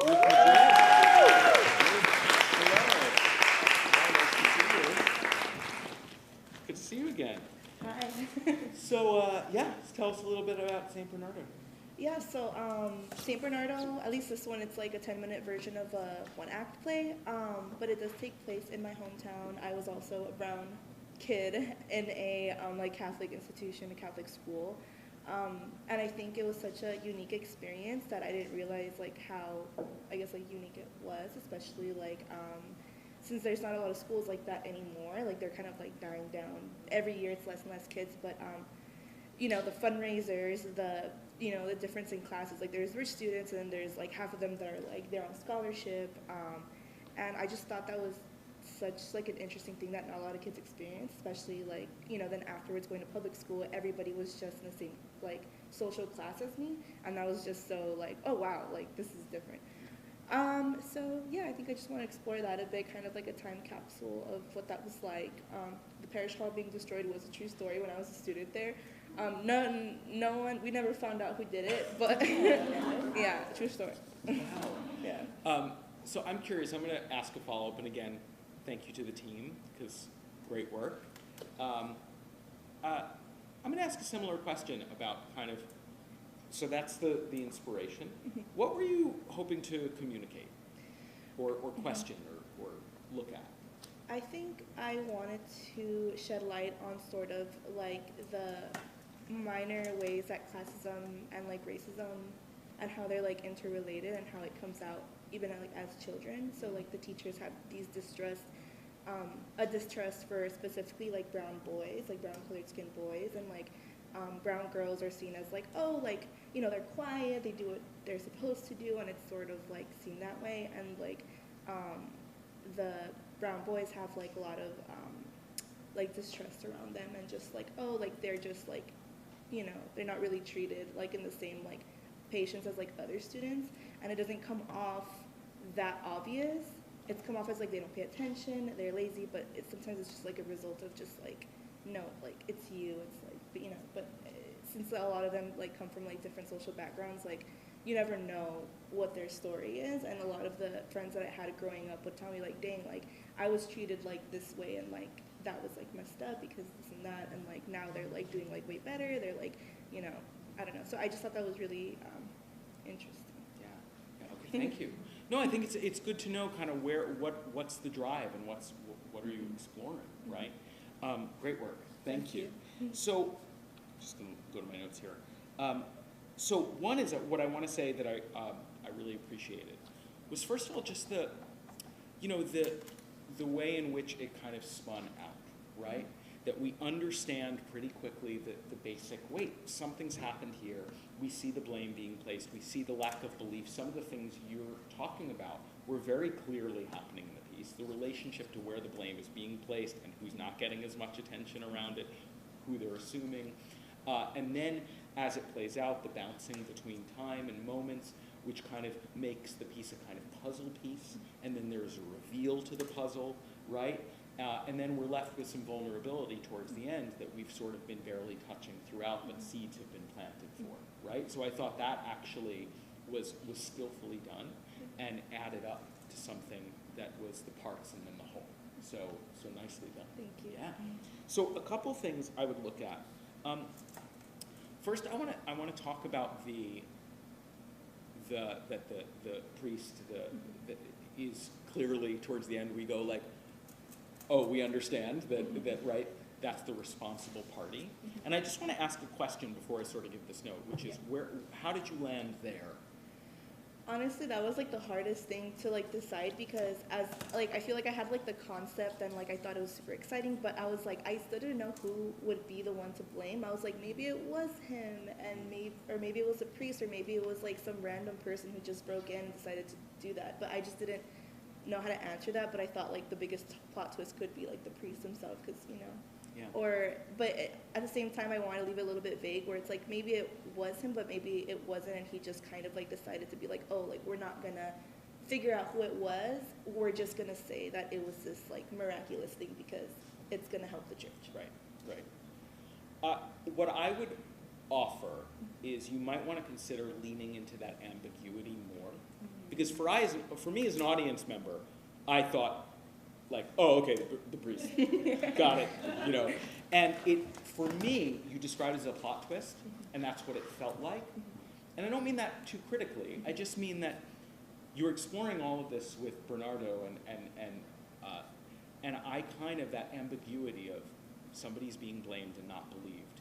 Are they responsible? Are they not? Does it matter? What are the circumstances that are why they're not being believed? And I feel like by giving us that plot twist, it actually slightly undercut the main topic of the play. And the main topic of the play is all the things that you beautifully articulated that you were exploring, but suddenly it became about plot. When in fact, that plot is merely a vehicle for helping us see the ways in which power plays out, in which one's identity becomes a way in which people are being interacted with. And I feel like because of that, I get distracted by the plot, when the fact is, it doesn't matter, right? What matters is that somebody's being not believed, and we hear that moment about you're on scholarship, right? And all of those things. So I feel like where I would go is let the play live more in its ambiguity so that you can center more closely on your central topic. And even down to the conflict between the priest and, I forget the other adult's name. Rivera. That letting that conflict be even more about blaming the children and not blaming the children, and why, and you don't understand also that pastor, that priest, maybe feeling some kinship or not, depending on, that there's opportunities to tease out more of what you're saying, that the plot becomes a distraction from rather than a vehicle for, right? And so this is where, like, I think there's some things to look at, and then you also earn that monologue and earn what the ending becomes if we live a little bit more in that uncertainty, and we see the pressure building up, and we see the sadness of being blamed, but also have a question of, like, what is the truth, right? So that's my big note, is like, let it breathe more, and don't worry about the plot so much. Worry about that central thing you're exploring, because that central thing you're exploring has to drive everything in the play, especially in a short play, right? You don't need a B plot in a short play. You just don't. You have an A plot. Stick with it. Stick with that central theme and that central topic. Questions? No, I think that was really helpful, because I think the biggest challenge was just like the ending. It was just like I felt like I had to like wrap it up somehow, or like give like the answer, I guess, to like, oh, like who done it. So that's really validating, and I think I will explore that a little more. So Cool. I appreciate that. Yeah, great work. Thank you.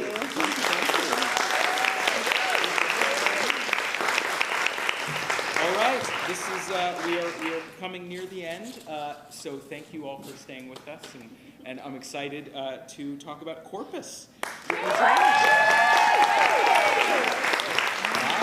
how are you? Good. Nice to see you. Nice to see you. So tell us a little bit about where this started. Yeah. So of course, in Erith's amazing play analysis class, we read Sweat, which I had never read, and I kind of wanted to do ambitiously, which we'll see if that worked, but like a millennial response to it a little bit, because before I came to grad school, I worked at a lot of different like startup companies, and I loved, in Sweat, it's all about the decline of industry and like the failures of industrialization and like how that physical labor can take such a toll on your body. And I was thinking about, as a millennial, like how so much of our intellectual labor has been, at least in these companies I was working for, is like commodified and like exploited. And particularly if you're a person of color, you're a black person, it's kind of like people want your ideas but not you around complaining about things being racist or being, that was my experience working at these companies. I felt like I was supposed to be like the cultural whisperer for some weird, but I also was not. People did not like when you point out what's in front of them, right? So I guess I was trying to put that in this play, like our intellectual, emotional labor is getting exploited. And so is it really that bad if an AI takes that over? Like, I don't know. Maybe not. That was a lot. Sorry. No, that's great. Thank you. Great. So a couple things I want to offer hearing that is, first of all, like, those pulsing questions are very clear in the play, right? Like, you're hearing vocal response. The fact that you came into it with that kind of both opinion and curiosity is clear in the play. The play exists in both opinion and curiosity. And I think that's a powerful place for plays to exist, right? That I'm not coming in as like, I don't have an opinion on this, but I'm also not coming in with an answer. I'm coming in with a question that I am exploring, right? And I think that's really clear in the play. So nicely done. And I also thought, it's always satisfying, especially in a short play, when pretty quickly we're like, something's up, this isn't right, this isn't right. I think I know what it might be, but I'm not 100% sure. And it's fun to watch it play out and to have both my expectations both met and upended simultaneously. Like, I thought that was skillfully done. And I thought the ways in which you were sort of planting seeds of questions of who gets to tell what story, who owns what cultural narratives, who's exploiting whom, and right? I think all of that is at play. So you're dealing with a lot of topics in a very short period, and in a way that we can hear that those are the topics you're dealing with, which is really hard to do, so nicely done. Yeah, absolutely. So I just have a few questions for sort of next steps, which is, I also want to say the idea of like this being an online content producer feels exactly right, right? Very, very both of the moment, but also kind of, we understand that this is something that's been around for a while and is evolving and becoming even more sort of run by committee and by bots and by, right? So my question is, why, when we near the end, why does the AI figure, what's the figure's name? Madison. Madison. Why does Madison reveal everything? Because you got me. That's why. Because I cheated and you caught it. I think I have the same, I think Ruth mentioned this, like the feeling like I need to wrap it up. Yeah. So I don't think honestly, like I feel like I don't have her earning that revelation yet. Yeah. And of course you caught that because you're smart and replays all the time. And I'm like, dang it, God. Yeah, I don't know yet. I don't, in a longer version of this play, I would hope that there's more motivation for her to reveal it, but I haven't quite figured out why. I think if it were to be longer, I would like to think that she would just fall apart at interrogation, like, you know, like that part where Tina is like, where'd you go to school? Like, we don't really hang out much. Like, it would keep going until she couldn't keep it up. Yeah. So, first of all, I want to say for everyone in the room, like, the answer of, like, I don't know is exactly right in play development. When a writer can say, like, I didn't crack it, I put a solve on it, I still have to crack it, like, that's great. Because what we don't want to do as writers when we're working with dramaturgs or people pushing us is say we have an answer we don't yet have. The reason the question is being asked is because we don't need to have the answer yet. We're developing plays. Right. They're not, it's imperfect, it's uncertain. Like that answer of like, yeah, I put a Band-Aid on it, I'm figuring it out, is great. And what you immediately did after that, which was provide your own possible answers, is also great. Which is like your possible answers are exactly where I would go. Which is like, how is this character pushed to the breaking point, meaning the AI figure? How is it that the repetition of questions breaks down the algorithm and therefore truth comes out? How is it, right? Which also means, as much as I enjoyed the kind of seed planting and then it playing out, I wonder if you do want to keep this as a 10 or 15-minute play, and I gave a similar note last night, what happens if you write the B version, meaning this is the A version, if you want to keep it at this length, what happens if you enter the play much later? In other words, we get dropped in where we're like, what's happening? I don't even understand what's happening, which then buys you more room to have the challenge between them, right? Yes. I'm not suggesting that's where the play should live, but for you as a writer, it might give you the freedom to play out as fully as you need to how that breakdown and reveal happens. You take away the burden of, I have to fit it in the structure I've already made, make a new structure, start later, and then you can jam the two together. That makes so much sense. Right? Yes. Okay. Because that's my big note is I was like, oh, you know, the other thing, my only other sort of note question is the response to the reveal is sort of muted, right? Yeah. Right? It's kind of like, oh, I thought something was going on. Meanwhile, like you mean there is a completely AI figure in front of me who's like, what? You know, and so instead he's like, aha, you know, and I think there is a world in which that can work if you are presenting us with a decidedly like stylized kind of world where responses are muted. There is a style that can work in. The world we were in didn't quite feel that. Yeah. So instead I was like, why is this character not freaking out more? Right? They're having a very muted response. Or you can create a world that is much more people being contained, and that also says something about the world we're in.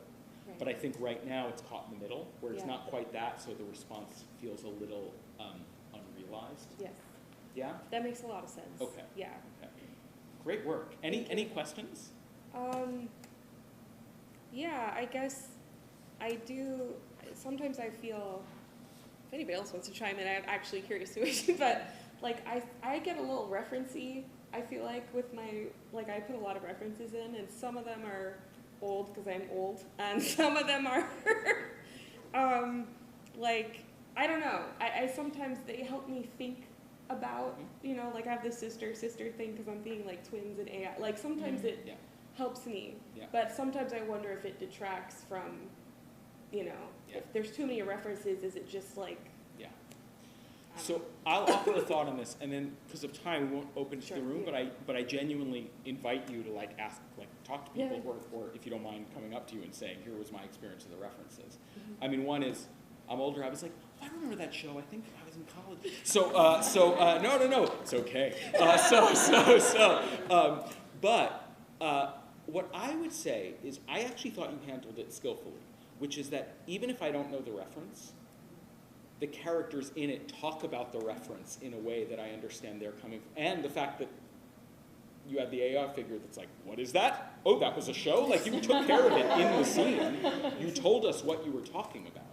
So it didn't, and the specificity of it is kind of nice because it plants the character in a place and time about what they care about.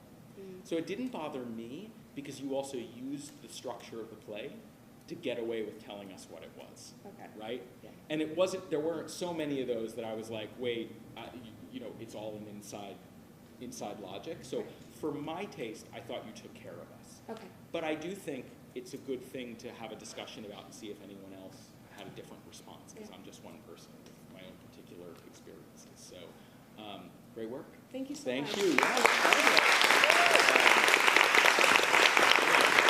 so before I turn it over, I just want to say thank you to the whole team here, everyone in your faculty and everyone who supports and is part of this great organization and this great department, and also to all the actors and directors, dramaturg, stage managers, and of course to the writers. I said this last night, but look, you're hearing a play maybe for the first time in a public forum, and then immediately this stranger's like, let me give you some notes. And so I just want to say, thank you for the willingness and the generosity and the openness, because it is a vulnerable moment, and this is part of how we grow together as artists. So it's always a pleasure to be here. Thank you for having me, and I'll turn it back over.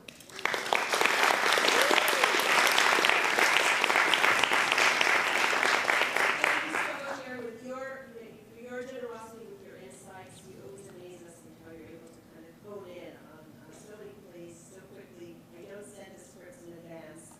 I always up the ante with Erith. Thank you all for your incredible creativity, beautiful, powerful plays and words, visions and directors, collegiality, actors. We had a cast of graduate students, undergraduate students. It was seamless. It was egoless. It was really beautiful to watch. So we have something very special here. It's special because of all of you, and I can't thank you enough. And I want to remind you that all of the plays can be submitted to KCA's which we know is supported by